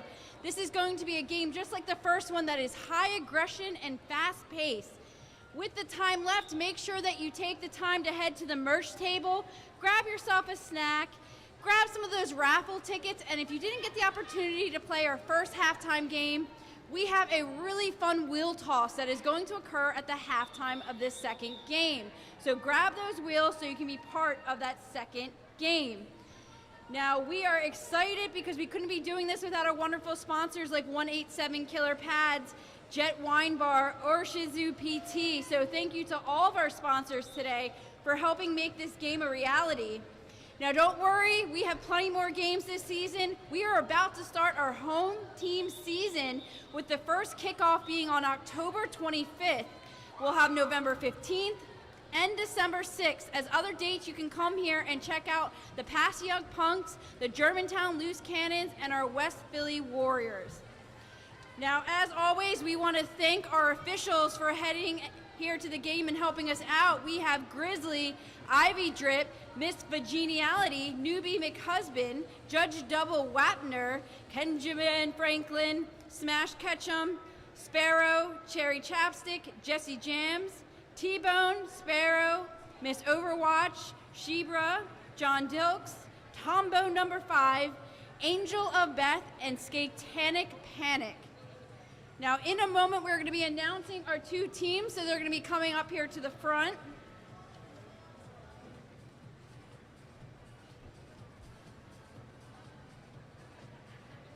All right, you're going to do Philly? Okay. Now, if you didn't get enough, just a reminder too, we will have an after party. You can come hang out with many of these skaters at the Yard Pub here in Havertown, not too far away. You'll get to see a live band inside, and we'll have some space saved on the outside to enjoy this beautiful, crisp weather.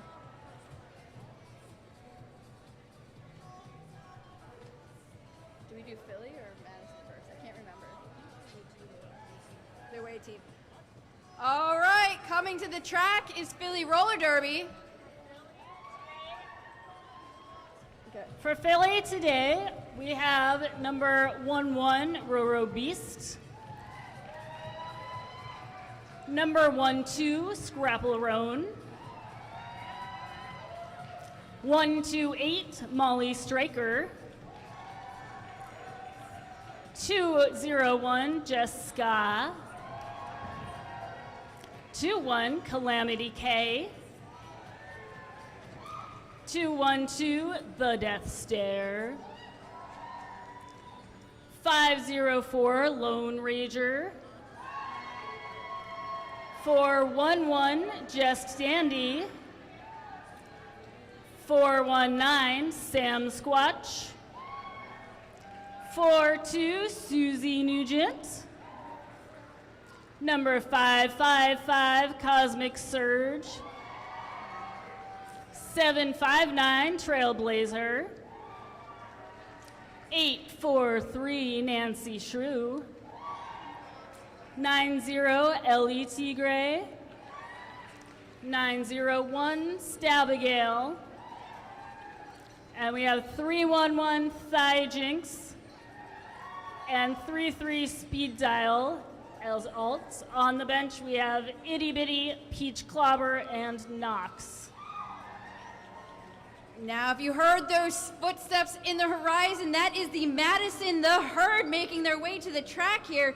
We have 1105 Barrel Roller, 1313 Zuma Thurman, 150 Amper Slam, number 18 Just the Hip, 238 Radio Smacktive, 262 Nat Splat, 270 Cyanide, 29 Damn It Janet, 40 Banana Ramya, 427 Shelby Cobra, 43 Seam Ripper, 7734 Hellwoods, 800 Bada Boom Box, 881 Gouda Riddance, 888 Bub Alucius,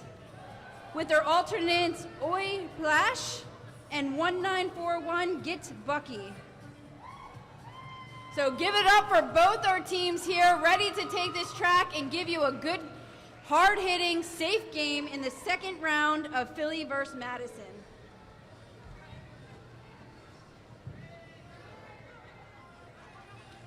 Now, we do want to remind everyone, if you want to support some of these amazing skaters who hit this track, we do have our Paul Williams Scholarship Fund. Paul Williams was a long-standing volunteer and bench manager here at Philly for many years of his life, from 2007 until August of 21. He was enthusiastically participated in Philly Roller Derby as a manager, treasurer, and volunteer extraordinaire.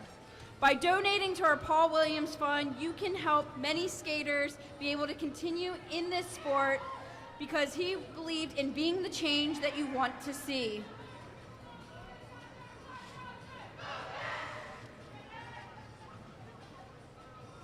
We also want to give a big shout out to our safeties. Thank you, Heartstopper and June Kearney, for being here, keeping us safe with each of these hits. Thank you so much.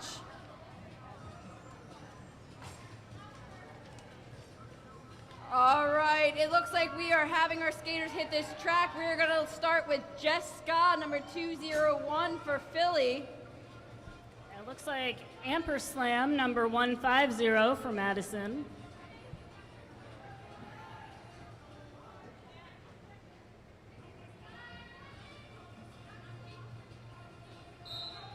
Looks like Philly has decided to start in the back of the pack, but Jessica is hit to the outside, causing them to move back all the way behind that defensive wall.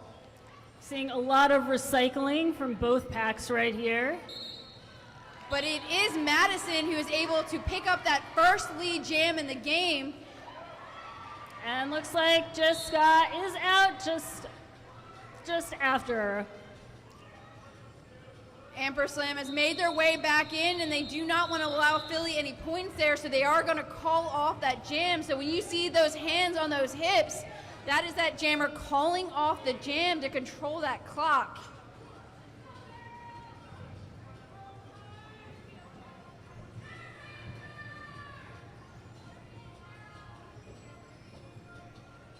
Looks like we have 1105 Barrel Roller coming to the track for Madison with Nancy Shrew for Philly in the blue. Though we do have a lot of blue today. Oh, I can see why that jammer is Barrel Roller, as they are barreling their way through the front of the pack there to pick up lead jammer for 2 in a row. Nancy Shrew is recycled to the back as Barrel is making their way back into the pack, but it does look like Sam was able to pull them back. Once again, barreling right through those blockers for a scoring pass.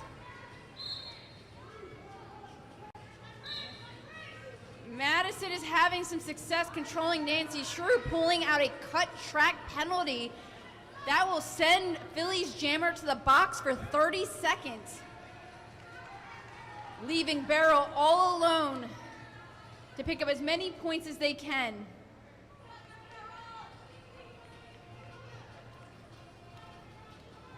Looks like Madison lined up on the outside, all ready to play offense at the same time, and it was successful as Barrel puts 4 more points onto the board.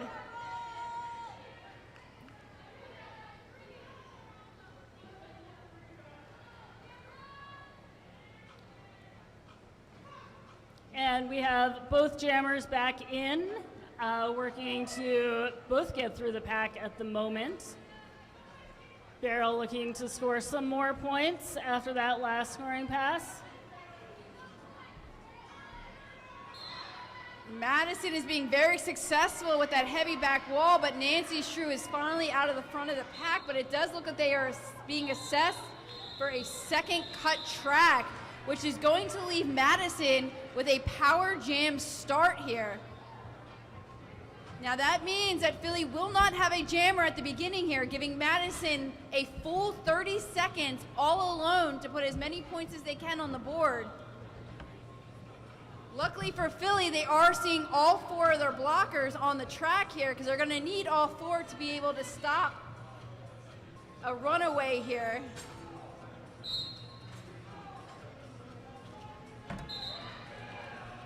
But Madison was able to see some light of day on that inside line to obtain a quick lead jammer status.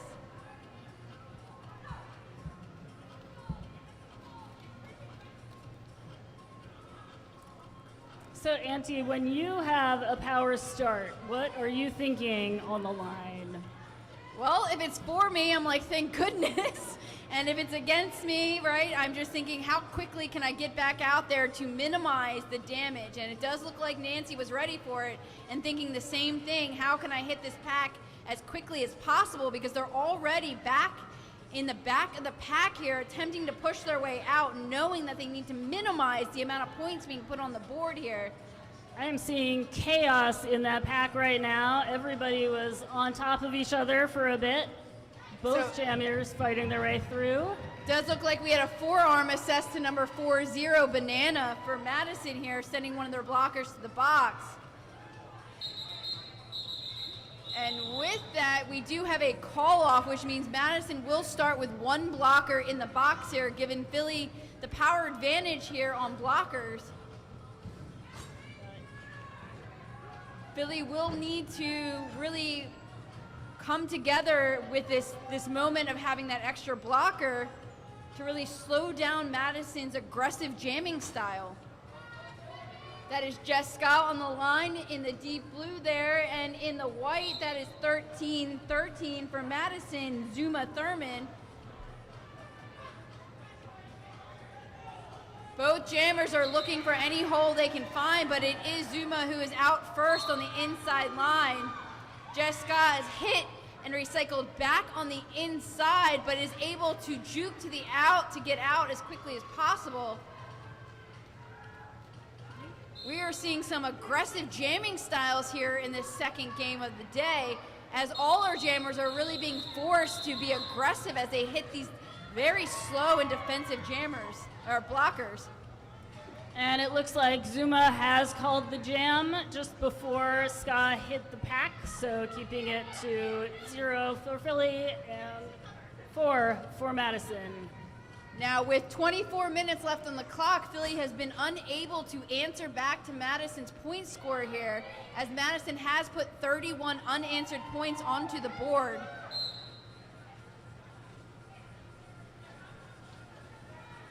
We are seeing Nancy Shrew out on the track for Philly, and in white, that is 43 there, Slam Seam Ripper, who was able to do exactly that, make a hole and rip that seam in the front of the pack. Ripper throws their hips into the pack there to try to separate Philly, as Nancy Shrew is struggling in the back as there's a defensive wall staying as slow as possible. Now they are going to need to be careful there as they're pulling the pack apart. It is important in roller derby that you keep your pack in that engagement zone, or you will not be able to make contact. Oh, and Seam was able to sneak in there almost unnoticed, putting 4 more points on the board for Madison. And Shrew was taken all the way behind the pack, but was able to come in and pass the star to Jess Dandy, who is on their way around, causing Madison to call the jam. One thing too, especially with the home team losing by a lot, don't announce the score like that. Like, we can kind of go like unanswered, right? Like, for the crowd's sake, like, we're not gonna go with 0. Like, that's more of a crowd thing. Like, for the sake of the crowd, like, we're not gonna bring attention to that fact right this second.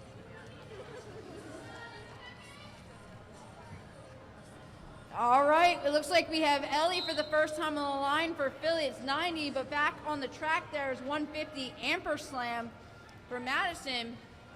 Madison is doing a great job with recycling Philly's jammers this game, as we're seeing Ellie into the back, really trying to find a hole, going back and forth to the in and out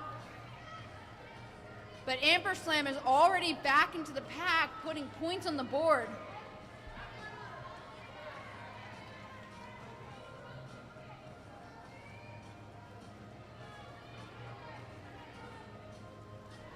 And Ellie has fought her way through that Madison pack and is on her way around as Madison calls the gym.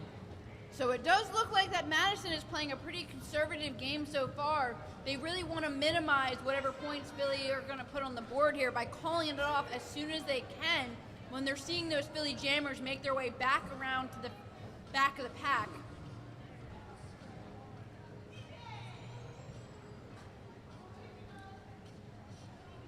That is Jess Ska for Philly on the line, coming up against 1105 Barrel Roller again.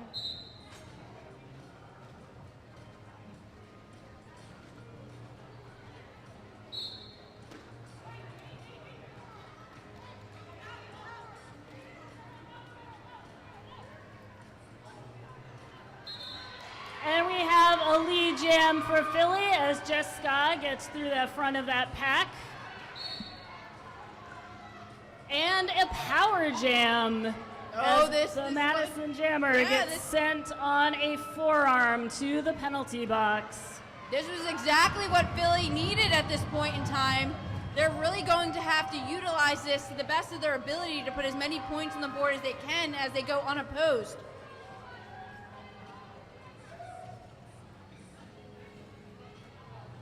Now we're seeing some offense there being played by Philly. That was Just Dandy 411 and Cosmic Surge able to open up some holes there for Jess Ska. And Madison has gotten their fourth blocker back to help stop the bleeding, as they say.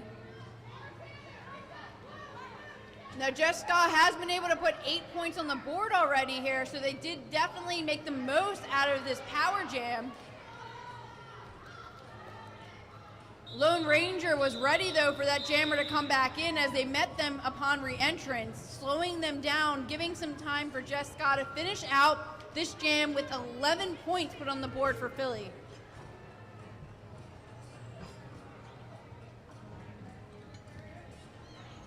And now it looks like we have Nancy Shrew and Dammit Janet on the line.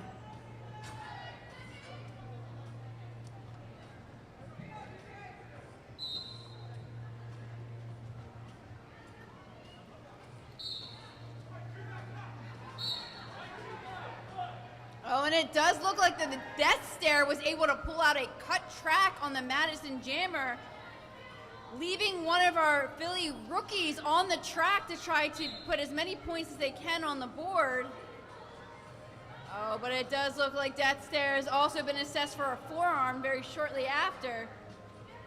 That is going to leave Nancy Shrew without a pivot, which means they have no opportunity to pass. They are going to have to try to push their way through this pack since we still do not have a lead jammer.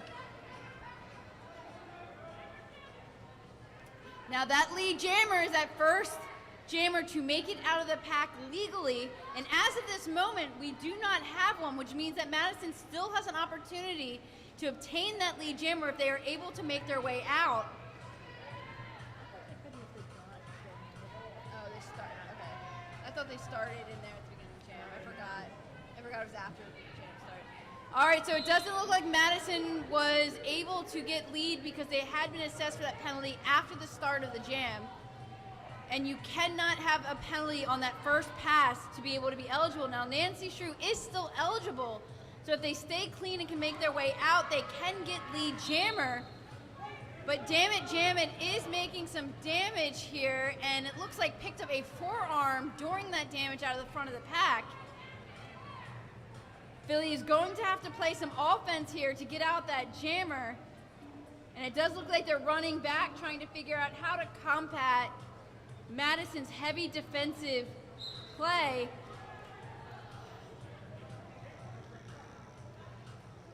Oh, and it looks like Philly, we're going to have a little musical chairs here as Nancy Shrew is being sent to the box. Now, when this occurs at the end of the jam, you're going to see that Nancy Shrew from Philly just took a seat in the box. As soon as the first whistle blows, that means the Madison Jammer will be released. It is important that we always have a jammer on the track. So as soon as that first whistle blows, that Madison jammer will be released. And since the Philly jammer went to the box while they were still in there, they will still serve the same amount of time, and Nancy will be released. So both teams are preparing here for the first jammer to hit.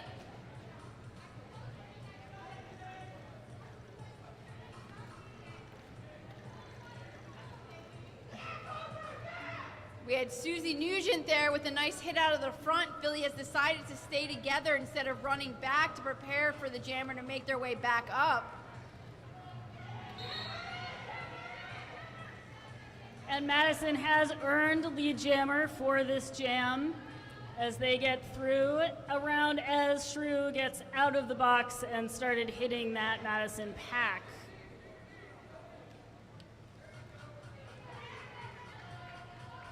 Madison is out for another 4 points on the board as Nancy Shrew is fighting their way through that heavy wall. It does look like there was a star pass. It was legal.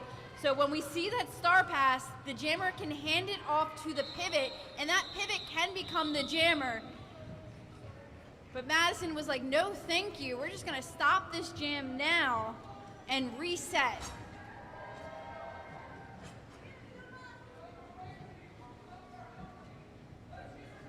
Now, so far, the points by Philly have been put up by Jess Scott, who is hitting the line again. For Madison, coming up against 1-3-1-3 in the white, that is Zuma Thurman.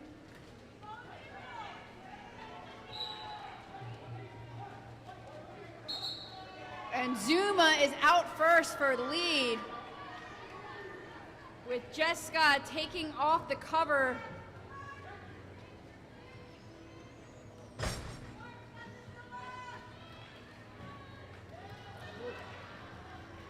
And Jess Scott has got out at the front of the pack after one big hit from one of the Madison blockers, forcing Madison to call the jam. So we're definitely seeing Madison playing a very conservative game. They do not want to allow Philly to put any points on the board. They are deciding to continue to call it off before that Philly jammer is able to make their way back around. Hitting the track here, we have 9-0 Ellie for Philly.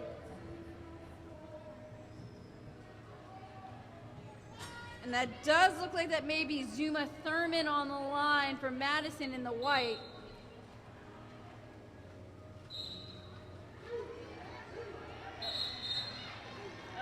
It is Seam Ripper for Madison, but Ellie has been assessed for penalty. cut track. So Ellie is being sent off for a cut track, which gave Madison the ability to pick up that lead jammer even though they were not out first.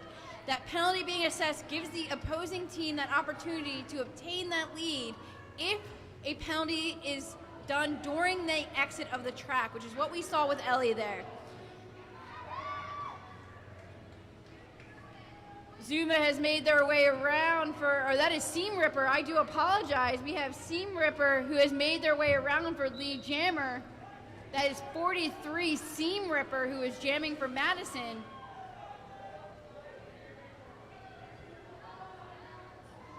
Looks like we had a penalty assessed at 888 for Madison, sending them to the box. That is Bub Luscious. And Ellie has returned to the track as well, being conservative about entering back behind that blocker who just hit her out to not earn another cut track. And I can tell you from just playing Madison myself, they are a hard-hitting team.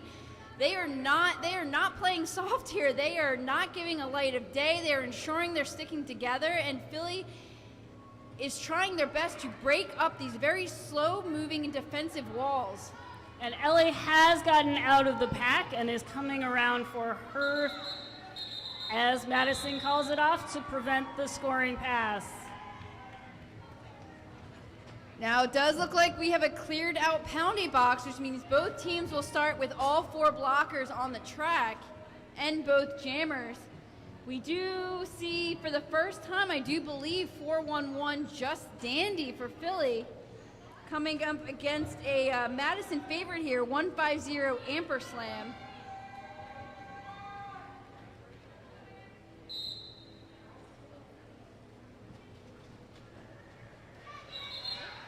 And both jammers are out right at the same time. Lead has been assessed to Just Dandy. It looks like we had a little jammer and jammer action there as they were both seeing who could push the other one to the outside. Both racing to the back of a pack, which is picking up speed. Dandy was attempting to put some points on the board, but Amperslam was able to follow close behind.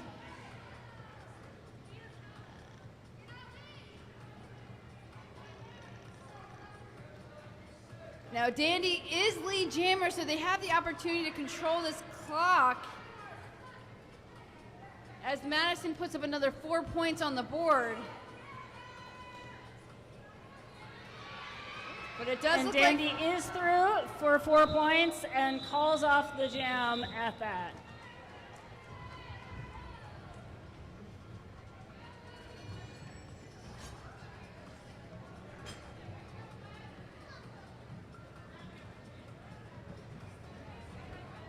that is 1105 Barrel Roller coming up against Just Ska for Philly.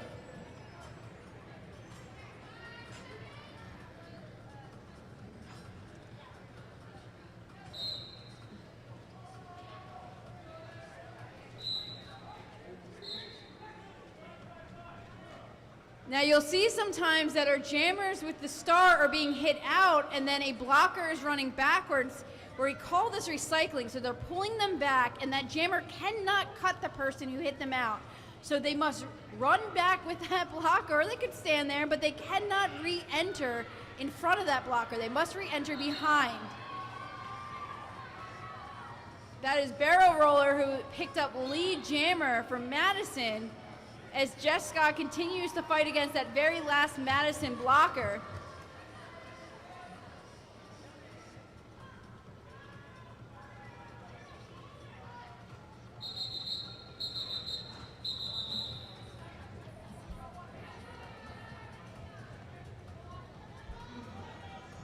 We have 9 minutes and about 19 seconds left on the clock here for our first period. You still have time to get your wheels for the wheel toss. So make sure you find one of our wonderful skaters or head to the merch table to be able to get your wheel for the wheel toss. I promise you there are some really cool prizes. That is Ellie for Philly coming up against 1313 for Madison. That is Zuma Thurman.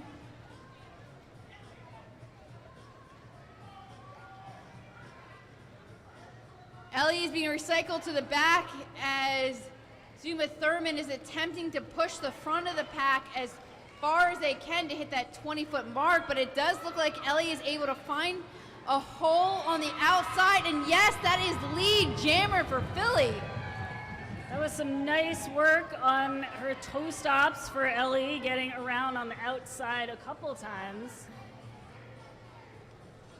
Death Stairs attempting to play some offense on the outside for Ellie, but the Madison Jammers snuck in on that line, hitting the pack and making their way out. But it does look like they only picked up 3 points there on that pass, so something happened to one of those points. So typically, if the jammer passes somebody who is, well, the jammer is down. Yep, correct. So there's a no pass. For some reason, a player was not in play. The jammer is not legally able to score for some reason, and they just lose that point. They didn't make a penalty, but they just lose that point. They're not getting it in a legal way. Now Dandy with some dancing feet there. That is Just Dandy picking up lead for Philly, as Philly is seeing a little bit of a momentum shift here. Madison is set up in the back though, preparing for that jammer to hit, as Philly's attempting to bridge. As you see those blockers drop, what they're doing is trying to keep the engagement zone in play to be able to still make contact.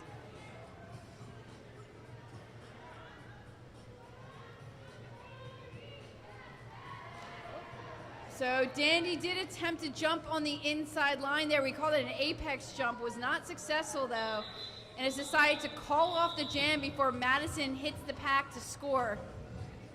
Dandy is able to pick up all 4 of those points before calling it off, leaving us with 6 minutes and 35 seconds left on the clock. And we now have Jessica on the line again against, I believe that is Amperslam, number 150.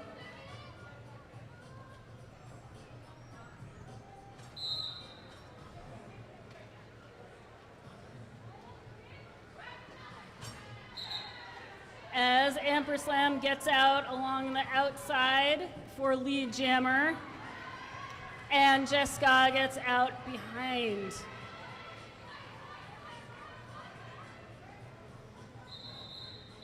But Madison continues to play conservative and calls off the jam as they hit the pack to be extra careful to prevent scoring by the Philly jammer.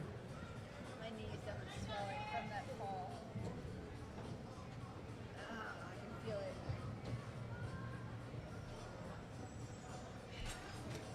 I keep hitting it against this, and I'm like, oh.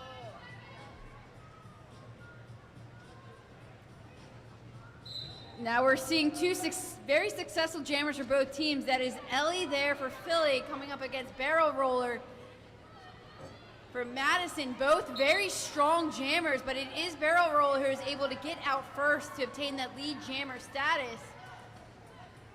Ellie was attempting to take that inside line, but had a hard hit there. It looks like from 4 to 7. That is Shelby Cobra, who was able to recycle Ellie to the back of the pack. Roro is attempting everything to keep back Barrel Roller, but I'm pretty sure Barrel Roller got that name for a reason, as they have been rolling over any blocker who is attempting to slow them down.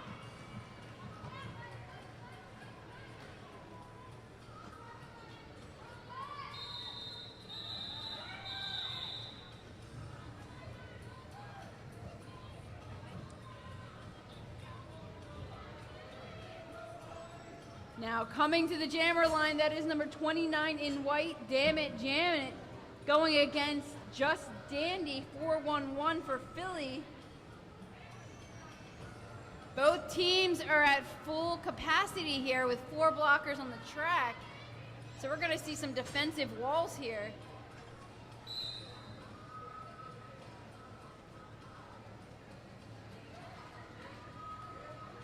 Does look like Madison had decided to roll back on Just Dandy to take away as much space as possible.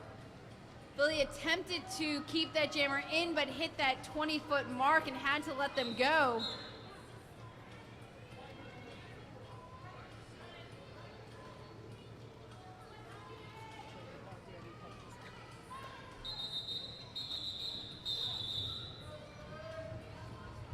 And with that, we are having 3 minutes and 27 seconds. There are still 3 minutes and 27 seconds to get your wheel for the wheel toss. We will play that at the halftime of this game, so make sure you grab your wheel, grab your merch, grab a snack. We made some pretty cool snacks over there, so grab yourself a snack. That is Just Scott for Philly on the line there.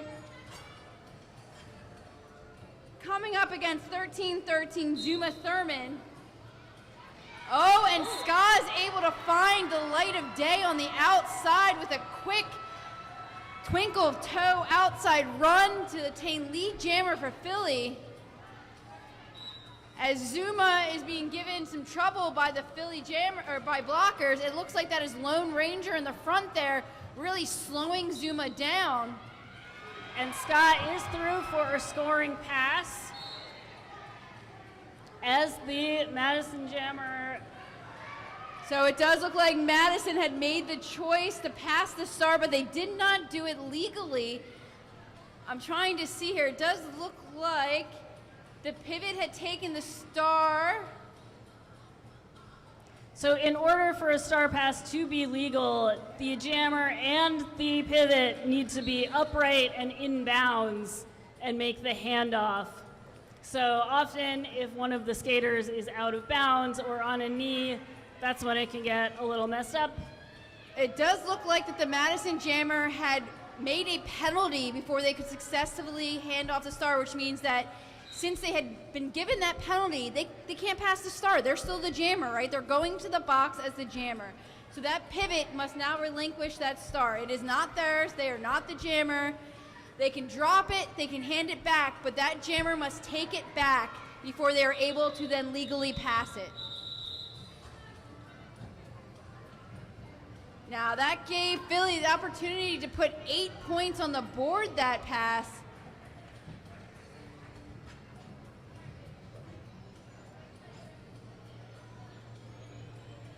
It looks like we now have Seam Ripper and Ellie Tigre on the line. Well, each team has one blocker in the penalty box, so it is even.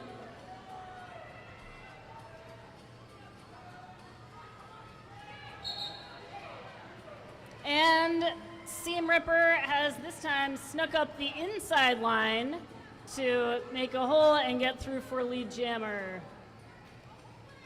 Now this has been an extremely fast-paced period here with neither team taking any timeouts. We are at 30 seconds left. Thank goodness that our skaters are being kept safe by 187 killer pads and that the Shizu PT is here to give us some therapy afterwards, because I promise you, none of this is fake. This is hard-hitting action that we train for. And then after our PT, we head over to Jet Wine Bar to be able to hang out for a little bit, cool off, right? You have the opportunity to do the same and be able to support our many sponsors.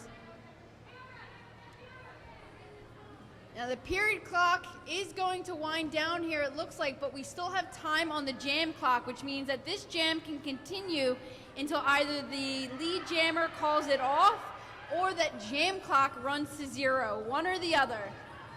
It does look like the Madison Jammer is deciding to keep it going even though the period clock has come to the end. They're playing it out right now. They're like, I'm all right, I can keep going. As the Philly Jammer had been assessed with a penalty, they had decided to keep going unopposed.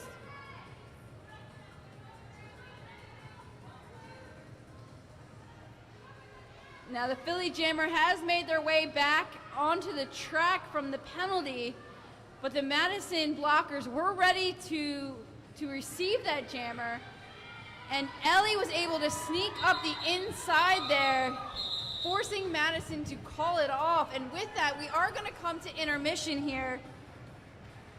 Grab your merch, grab a snack.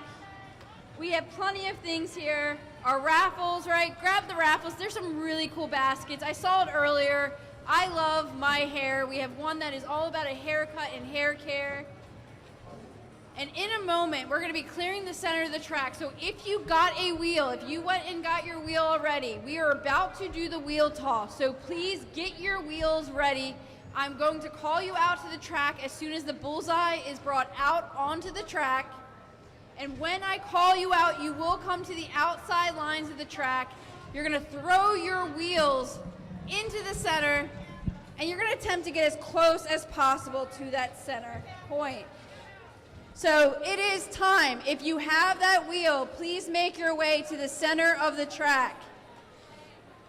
There we go. We're all going to make our way to the outside. You can find your space, find wherever you want to set up, as long as you're on the outside of the track here, right? We just want to be on the outside line here. This is our wonderful bullseye right here. You're going to see our Philly Roller Derby logo right here in the center. And then there's this wonderful rainbow bullseye in the very center of it right here. You are attempting to get as close as possible to the center bullseye, all right? As close as possible. So if you have wheels, make sure you know your number. Make sure you know what it is so you know if it's the one that got to the closest point. If you have wheels, this is your last call. Make your way out here. If you have wheels, make your way out to the center of the track.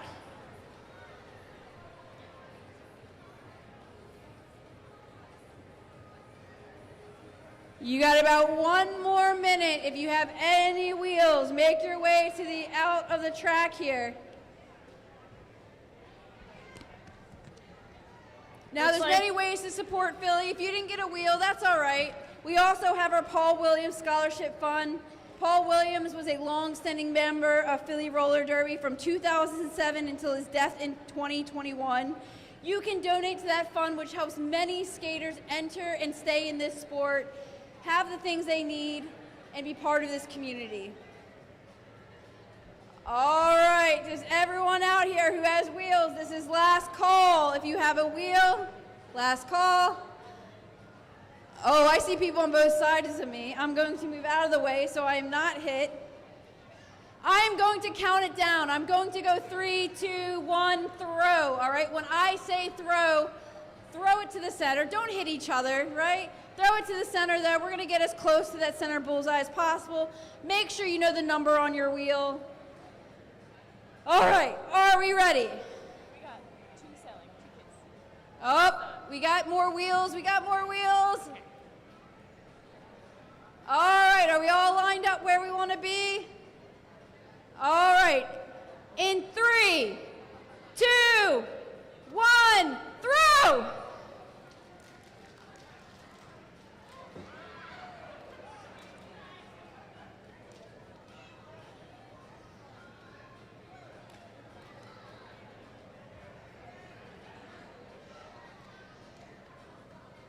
Do we got any late throwers? I want to make sure. Any late throwers?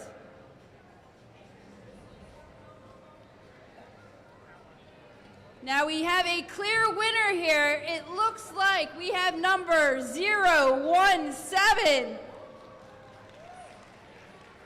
I do believe your prize is coming out to you. 017, raise your hand, raise your hand. Again, thank you everybody for playing our games today. If you did not get an opportunity to be able to help us through our raffle or through our wheel toss, again, the Paul Williams Scholarship Fund is another great way to be able to support this organization. And of course, you can always stop by the merch table and get a number of clothing items, some stickers, patches. We've got all kinds of cool stuff there.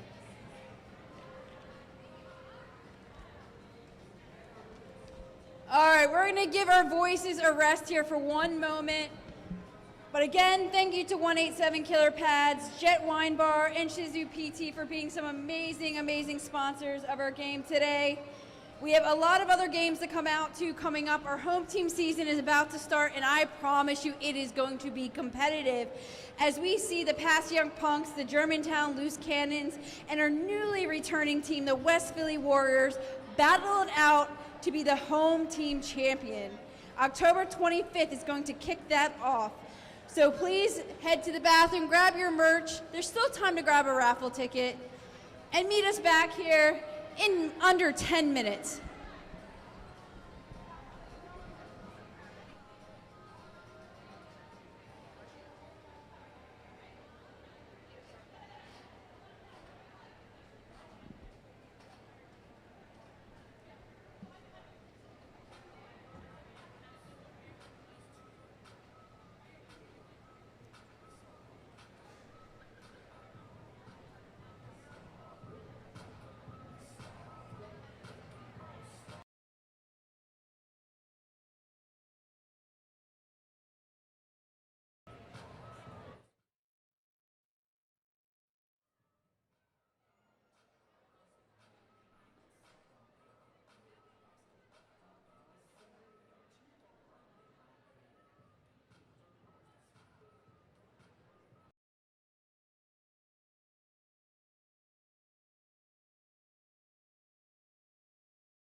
that helps you recover fast, prevent injury, and perform at your best.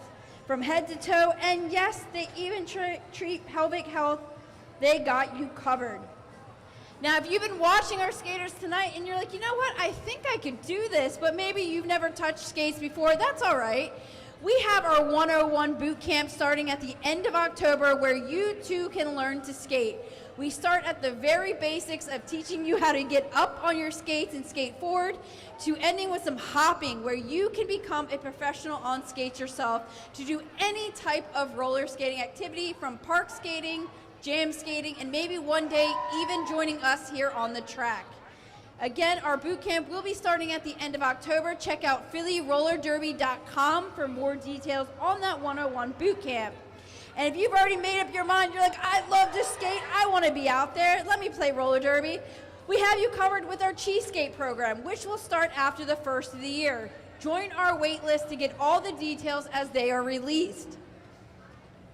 And again, at the end of the night, if you have not had enough of our pretty faces, we understand. Join us at the after party because we are going to be hanging out at the Yard Pub in Havertown, where you will have a live band inside and with some space saved for you on the outside. The weather is beautiful. Come hang out with some of these hard-hitting skaters and get to know us a little bit better.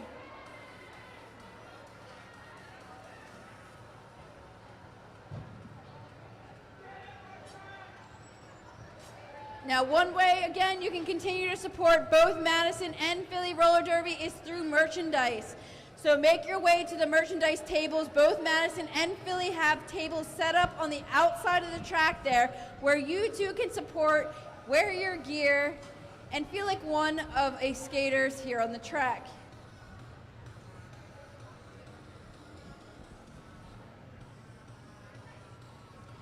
I think I covered everything. I did. All right, so we're good. I covered all of that. We have both teams getting ready to start now, the second half, with Jessica on the line for Philly and Ampersand number 150 on the line for Madison.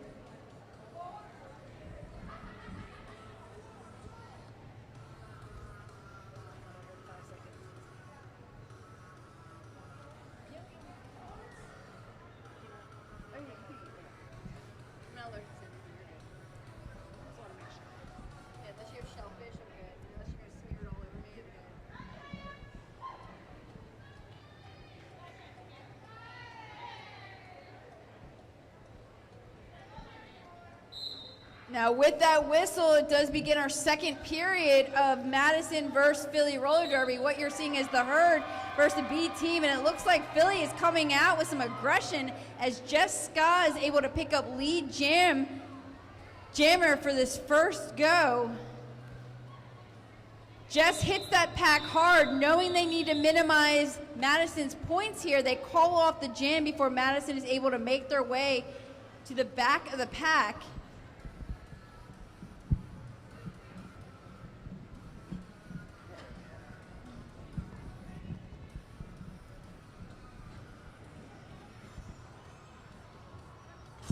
Now hitting that line, we are seeing a Madison favorite 1105 barrel roller going up against Ellie in teal for Philly. These are two very hard-hitting jammers. I love seeing both of them hitting the track together because neither one likes to be slowed down. And it does look like that barrel, even though they made it out first, did not do it legally in some sort of way. They did not pass everyone in a legal way, so Philly Jammer still has the opportunity to pick up that lead jammer if they can make their way out of the pack. But Barrel is putting some points on the board. That is 4 points there for Madison, as Ellie is still stuck in the middle of that white wall of Madison blockers.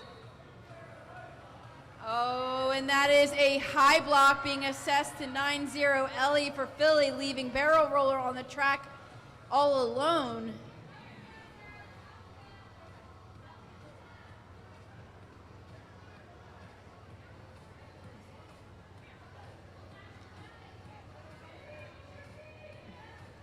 Death Stare is giving Barrel some issues there, causing them to recycle to the back of the pack. They were unable to get that inside line.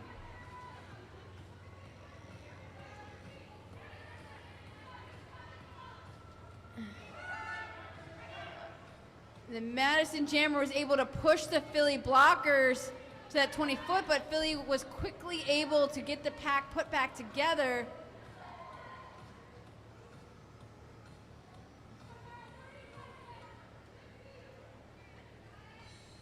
And Ellie has re-entered the track and is fighting her way through that tight Madison wall.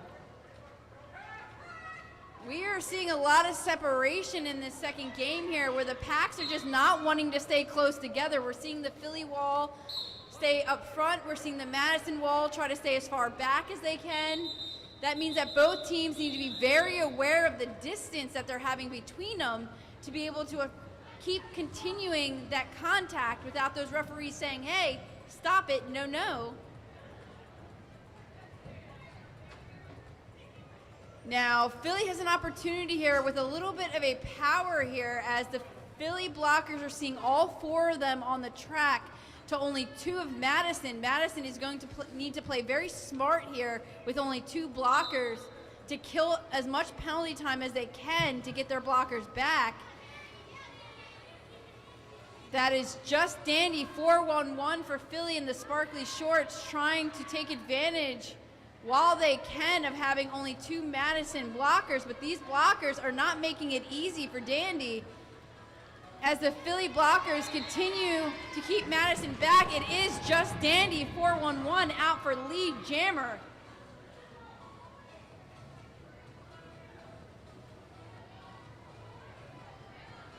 Now it does look like Madison is trying to speed away as Dandy makes their way to the back of the pack. It does look like they're going to decide to play this jam a little bit long, knowing that Philly's blockers have been able to slow down. And Dandy is through for 4 points as that Madison jammer is still stuck behind that Philly wall. Now, Susie Nugent was able to hit Janet to the inside, and Janet did not enter behind them. That means that they were assessed for a cut track because they did not re-enter behind the blocker that hit them out there. That means serving 30 seconds in the box, leaving your team without a jammer to score points. But we are going to play musical chairs here as Just Dandy was also assessed for a penalty. The Madison jammer has re-entered, deciding to take the long way back into the pack. The Philly blockers were prepared and waiting for Janet to re-enter. Now, Dandy only had to serve the amount of time that Janet did. That's why Dandy was released before 30 seconds, but musical chairs being played in this jam as Janet goes back to the box. And that is going to leave Philly with a power jam start here. Philly will be the only one with a jammer at the beginning here.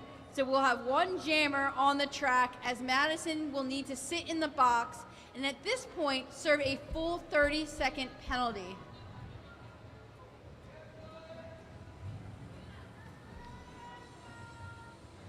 Now, when we see those blockers standing in the box, that does mean that that NSO has told them, hey, stand up. You got 10 seconds or less, right? Stand on up, get ready to go back out, and as soon as I say go, you can leave this box.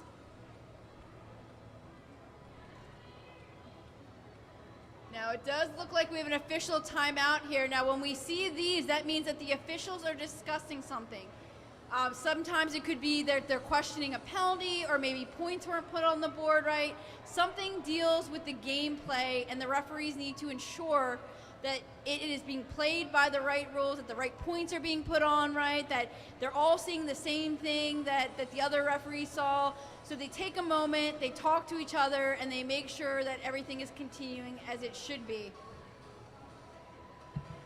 There is still time to get raffle tickets, so make sure you grab those raffle tickets. There are some really cool things to win, right? See our merch table to be entered into the raffle to win a gift card to Talking Heads. in West Philly with special PRD swag. Now, I like to take care of my hair. I have a whole lot of it, right? You can get a whole basket of really high-end, amazing hair products and a gift card to get your hair done at Talking Head Salon with some really cool Philly roller derby swag thrown in there. So you're getting a little bit of both, the best of both worlds here.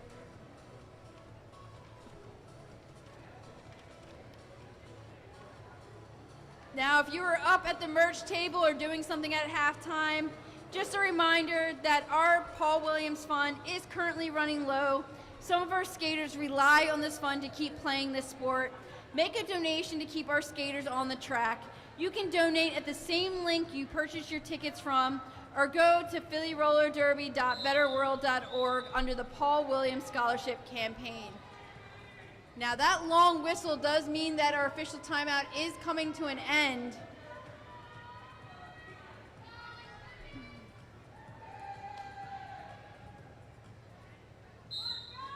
So the Madison Jammer does remain in the box. Jessica was able to utilize this advantage and get out for a quick lead jammer.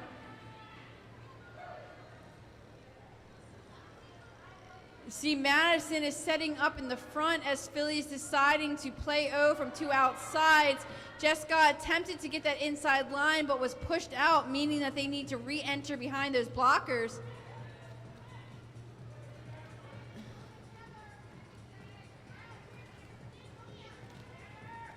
And that Madison Jammer is back on the track now as well. And has got out, so is now coming back around with a chance to score for Madison in this jam.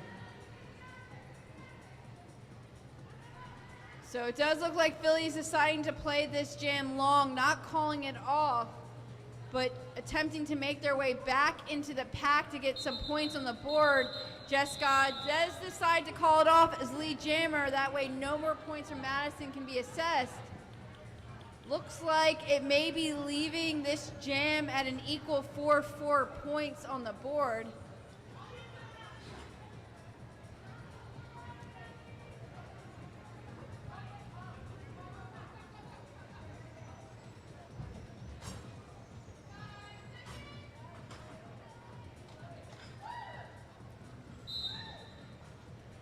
And we now once again have Ellie Tigre for Philly and Zuma Thurman for Madison, who has just gotten out at the front for lead jammer.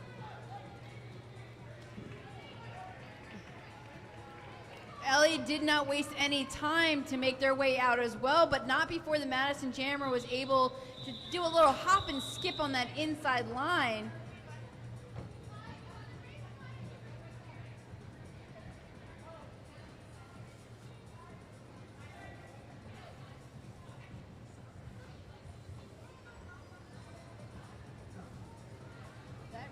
All right, that is Just Dandy 411 coming up against Seam Ripper. Oh, but Seam Ripper was able to literally rip their way through the front of the pack as a no pack was called, leaving the Philly Jammers with no choice but to let them go.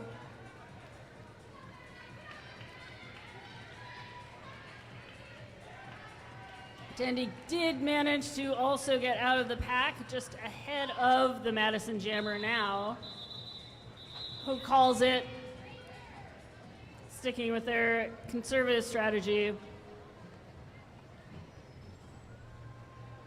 Now, so far for Philly, I do believe that this is Jessica who has put the most points on the board for Philly so far.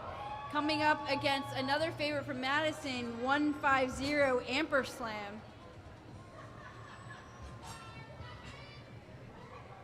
Oh, Madison was able to get that last blocker out just in the nick of time.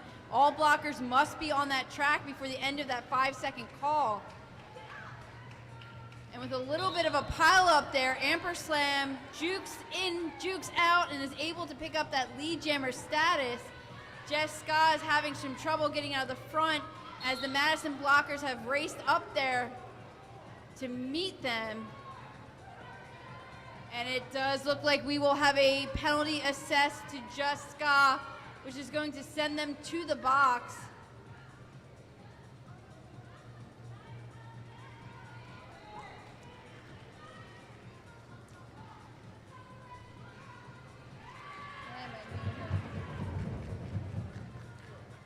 And Amber Slam is through for another 4 points, taking advantage of this power jam.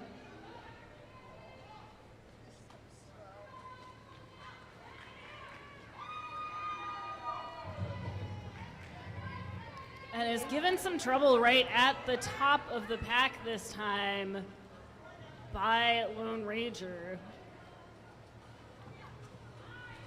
Now it looks like Jessica has taken off the star. There's 2 reasons the jammer may do this. They can decide to take it off and pass it to the pivot, who is the only other person who can take that star and become the jammer. Or And that sometimes is- they take it off just to give the other team a little, like, maybe I will, maybe I won't, you know.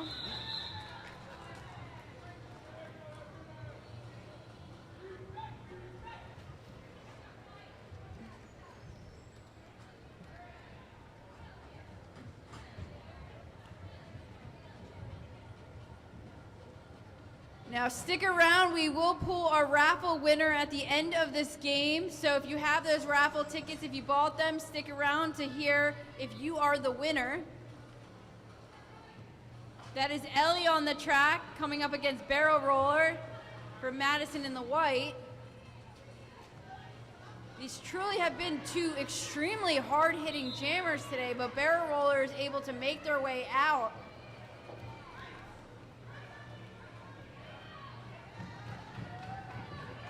And Ellie has also exited the pack now as Barrel Roller comes in and hits the pack to start scoring points, but has been assessed a forearm penalty, it looks like, and is headed to the penalty box, giving Ellie a power jam. Ellie is going to have to stay clean here to be able to utilize these 30 seconds for Philly. As Barrel has just sat, we're going to see literally about 25 seconds left here where Philly will be unopposed as long as Ellie can stay clean here. Now, since Barrel Roller had already been assessed lead jammer, they lose that status when they get a penalty, and we are going to see a 2-minute jam here. You do not want to sit in that box if you've gotten lead because you are forcing 2 minutes. That means both jammers, once Barrel is back on the track, will have to go until we see the end of the jam clock. We did have a directional assess the 555 Cosmic Surge for Philly. Barrel Roller is now back in the game, working through a scoring pass that got interrupted by that penalty as Ellie is in the back of the pack fighting through those tough Madison walls.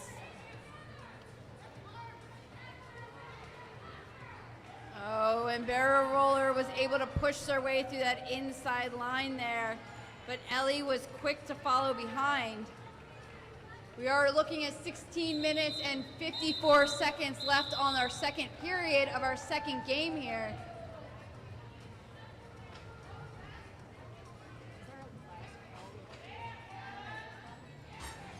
We are getting close to the end of our game, so please make sure that you grab your merch, grab your snack, right, for the ride home, grab a baked goodie, many made by our wonderful skaters today, because we do only have 16 minutes and 27 seconds left, so grab them now while you can.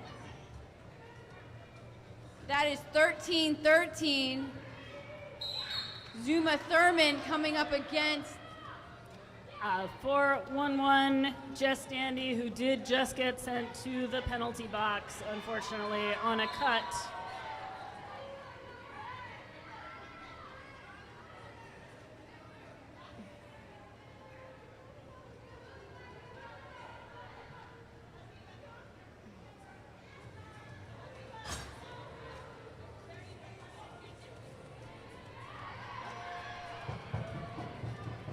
And Zuma gets through for their first scoring pass of this jam.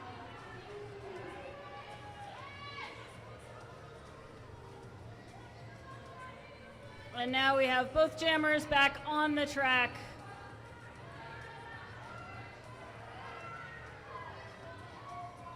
Zuma has made it out of the front for 4 points as they call off this jam. And it does look like before the jam was finalized, during those 4 whistles, that Just Dandy has been assessed for another penalty. It does look like it might have been a cut track. That means that Madison will start as the only jammer on the track, as Just Dandy will serve 30 seconds, as they did not sit before the end of that jam. But luckily, Philly has all 4 blockers on the track here as they will attempt to slow down Madison.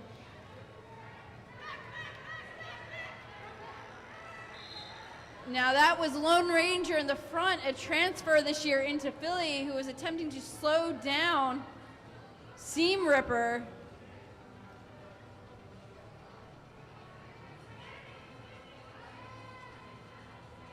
And Seam Ripper rips her way right through the pack again, taking full advantage of this power jam.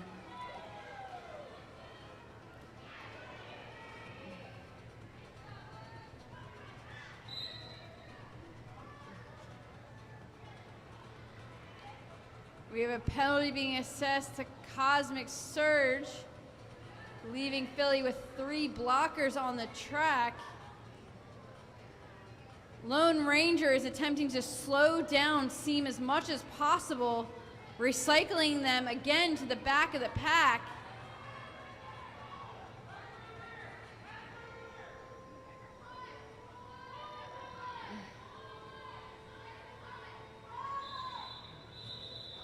Very defensive end to that jam as both jammers got stuck in the packs for a little while.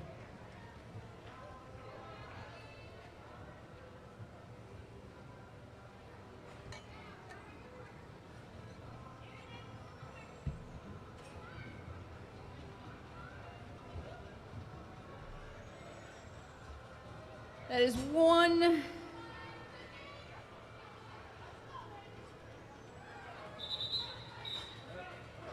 5-0 ampersand, but it does look like we have a timeout.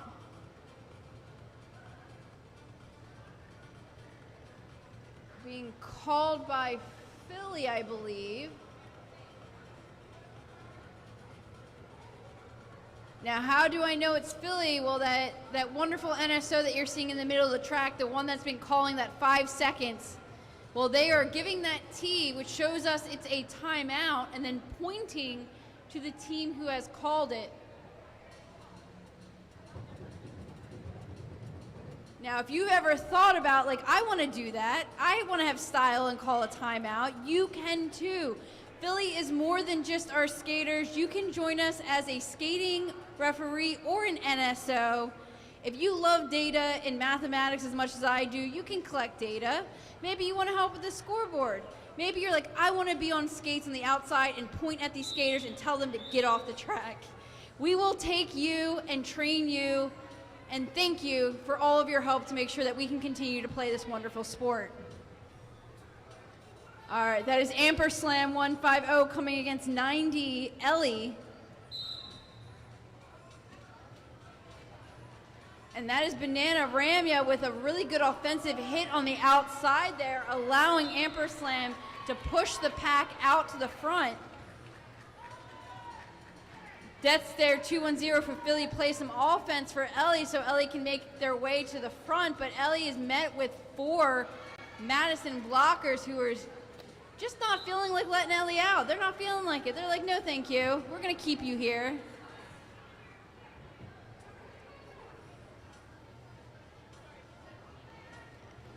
Amperslam curving as they come to the back of the pack. They don't want to let those blockers know where they're going to hit.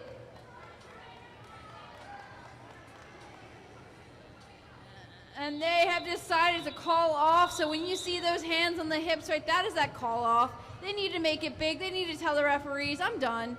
This jam can reset. Now Madison does have 1 blocker in the box, so that means that they're going to start with 3 on the track to Philly's 4.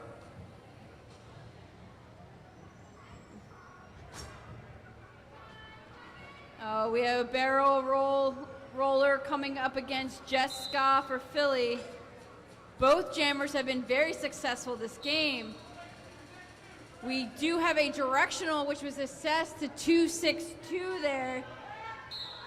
That is Nat Splat. But Madison was still able to make their way out first for lead jammer.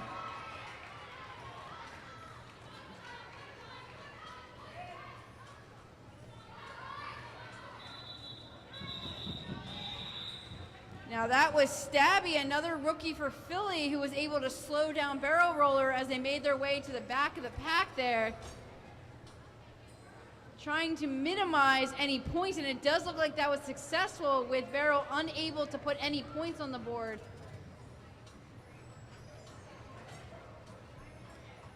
And we have Jessica back on the line for Philly against Zuma Thurman for Madison.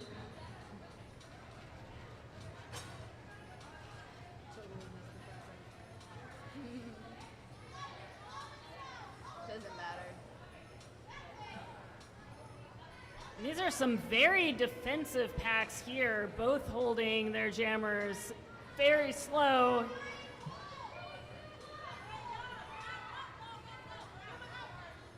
Yeah, it's not too loud in here, so it doesn't really matter. Oh, and again, the Madison Jammers are able to push Philly to that no pack point where they must let them go. Yeah, it looked like Madison's blocker did come back in first from the penalty box and was able to give a little bit of offense, helping their jammer get out first. So we do have a penalty being assessed to Jess Ska there.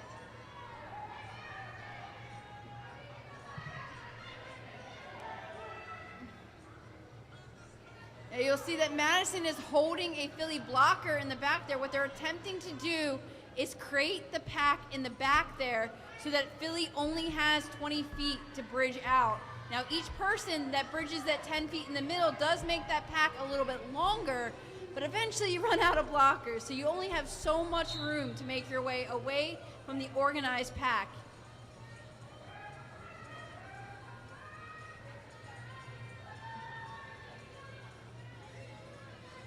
Does look like 1313. Zuma was able to put some points on the board there, but we had an unsuccessful star pass between Death Stare and Jessica, which meant that Death Stare had to either give it back, hand it, or drop it, and it looks like they made that decision to drop the star so that Jessica could pick it up. Now, Jess was able to get a point on the board before the end of that jam.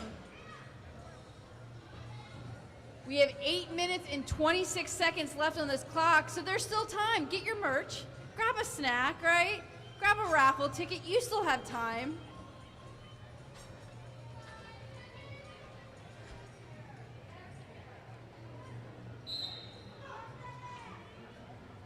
That is Just Ellie, number 90, coming up against Seam Ripper, number 43, in the white. And both jammers are through the pack. Madison did get all the way to the top first and was assessed lead jammer.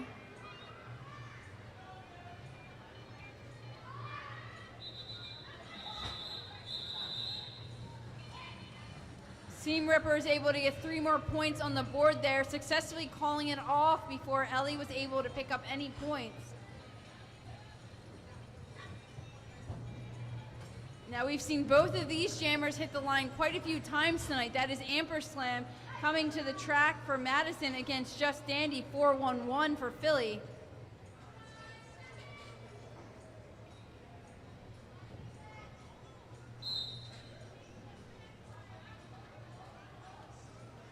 This is our MVPs here, by the way, too. If you want to do the MVPs at the end, I'll grab the raffle stuff while you do the MVP stuff. Just go to both teams and ask them, and so, you know, like. All right. Our teams are not ready to stop fighting as they know that there are still 6 minutes and 44 seconds left, and a game is not over until that final whistle. No one is giving any mercy to each other as both teams want this win.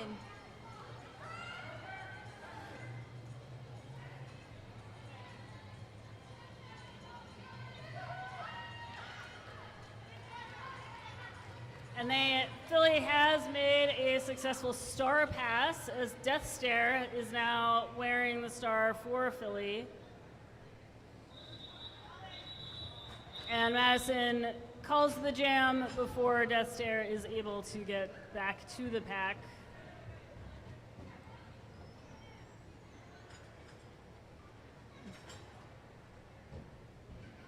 That is Barrel Roller coming out to the track for Madison against Jessica 201 in the teal for Philly.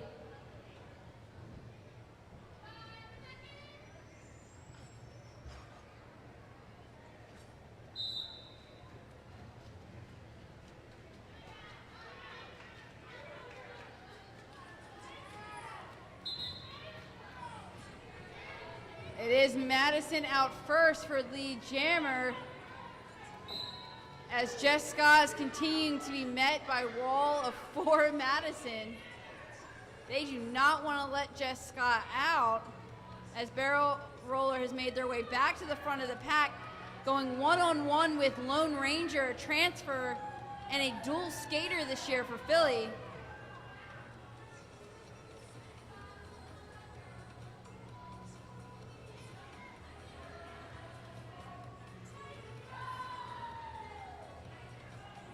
Looks like Jessica was recycled all the way to the back of the pack, and again,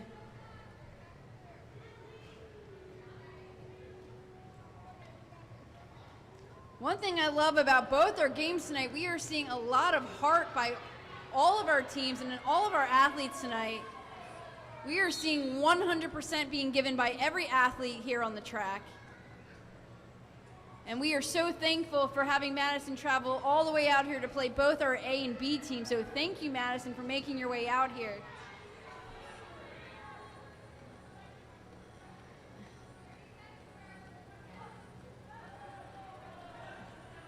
Does look like we had Lone Ranger sent to the box for Philly, leaving Philly with only 3 blockers on the track. Now that is Susie Nugent and Trails in the front who are attempting to keep out Barrel. But as someone who's a defensive jammer myself, I give it to Barrel Roller, who has been extremely hard hitting all night long. looks like Susie Nugent has now been assessed a penalty for Philly as Rager gets back out of the box. So Philly will start at a deficit with only 3 blockers. Now Philly was able to sneak in 1 point on that last jam there, continuing to add to their total. That is Ellie, number 90, hitting the track there for Philly. Coming up against 13-13 Zuma Thurman for Madison and White.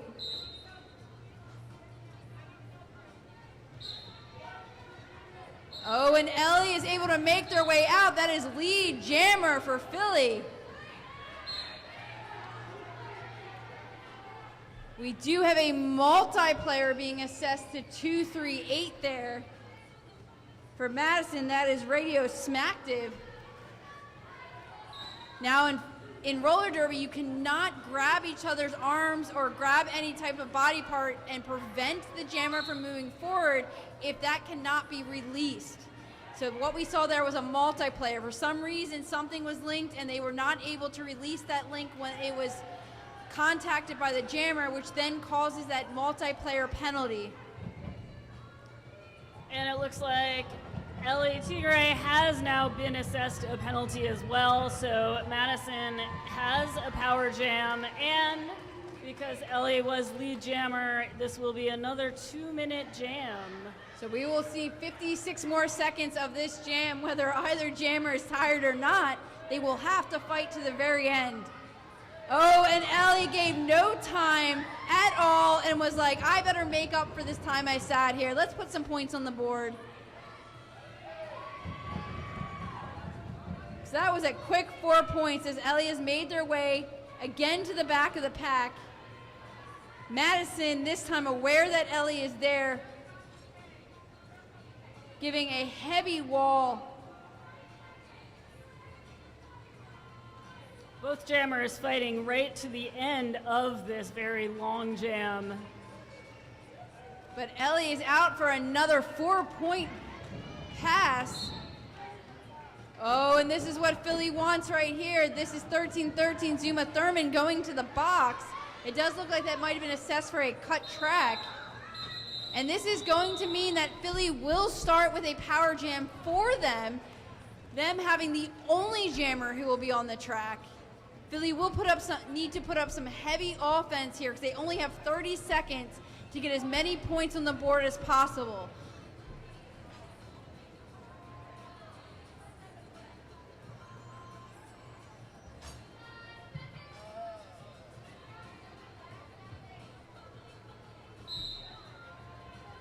Oh, and just Dandy in literally under 3 seconds was able to obtain that lead jammer, giving Philly about 25 seconds to put as many points on the board as possible.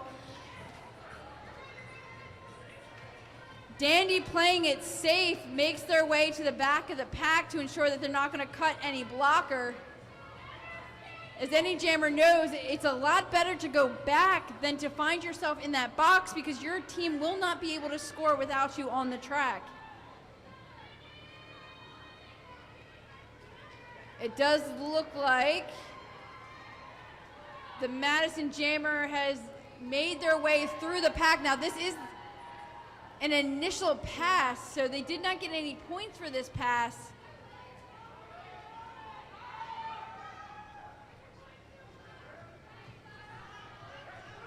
Dandy is going to decide to continue to play as Madison is starting to put points on the board for this pass.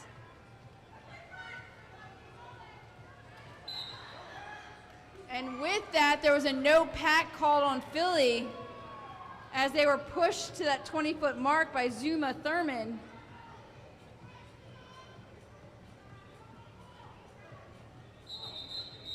Dandy, being lead, has decided to call off the jam, obtaining all 4 of the blocker points before doing so. And that was the end of the game clock. So we are now waiting for the officials to finalize the score. Stick around for a moment. We're going to announce our MVB and our MVJ for both teams, and we are going to announce our raffle. So stick around for a moment as we get ready to do both. And right now, feel free, as some people have started doing, to make your way to the track to give high fives to both of these teams.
Now, we want to thank everyone for joining us this night. We're about to announce our MVPs and our raffle, so stick around.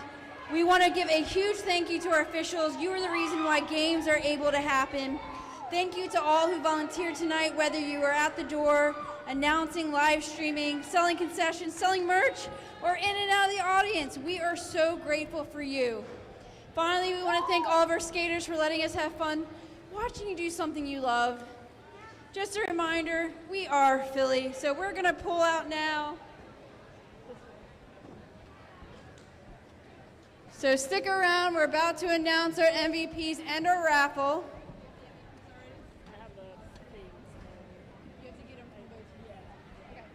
We're gonna do our raffle first, so if you grabbed a raffle ticket, get your raffle tickets out because we are about to pull the winner of our raffle basket.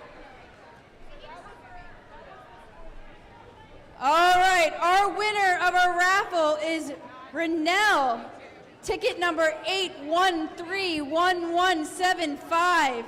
Renell, if you are here and your ticket is 8131175, please head to the merch table. Head to the merch table. We do. Do you want to follow? MVPs? 201-504. Thank you, Renell, for buying tickets. We're going to get you your merch basket. Head on over to the merch table.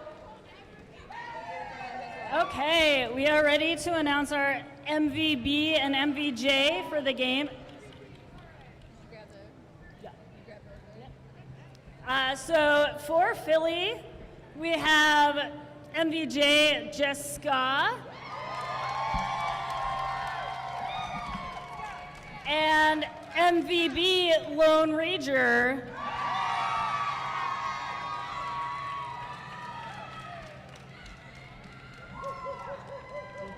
And then for Madison, MVJ Amperslam.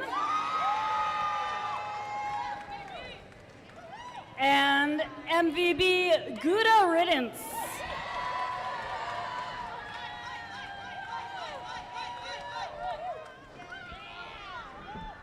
Now again, we want to thank everybody for joining us tonight. We will have an after party at the Havertown.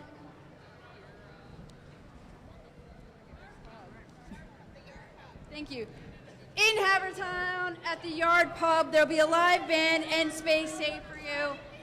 We again want to thank all of our sponsors, 187 Killer Pads, Jet Wine Bar, and Shizu PT for supporting us in our journey with roller derby. Again, you can continue to support what we do through the Paul Williams Fund. We are always in need. Paul Williams loved his roller derby life from beginning to end, and it is a way to support our skaters through and through. And if you had fun tonight and you want to come back to another game, we are about to kick off our home season with our 3 home teams, the Pass Young Punks, the Germantown Loose Cannons, and our newly returning team, the West Philly Warriors. Come on out to see our home team battle as all these wonderful skaters from Philly will be facing off each other.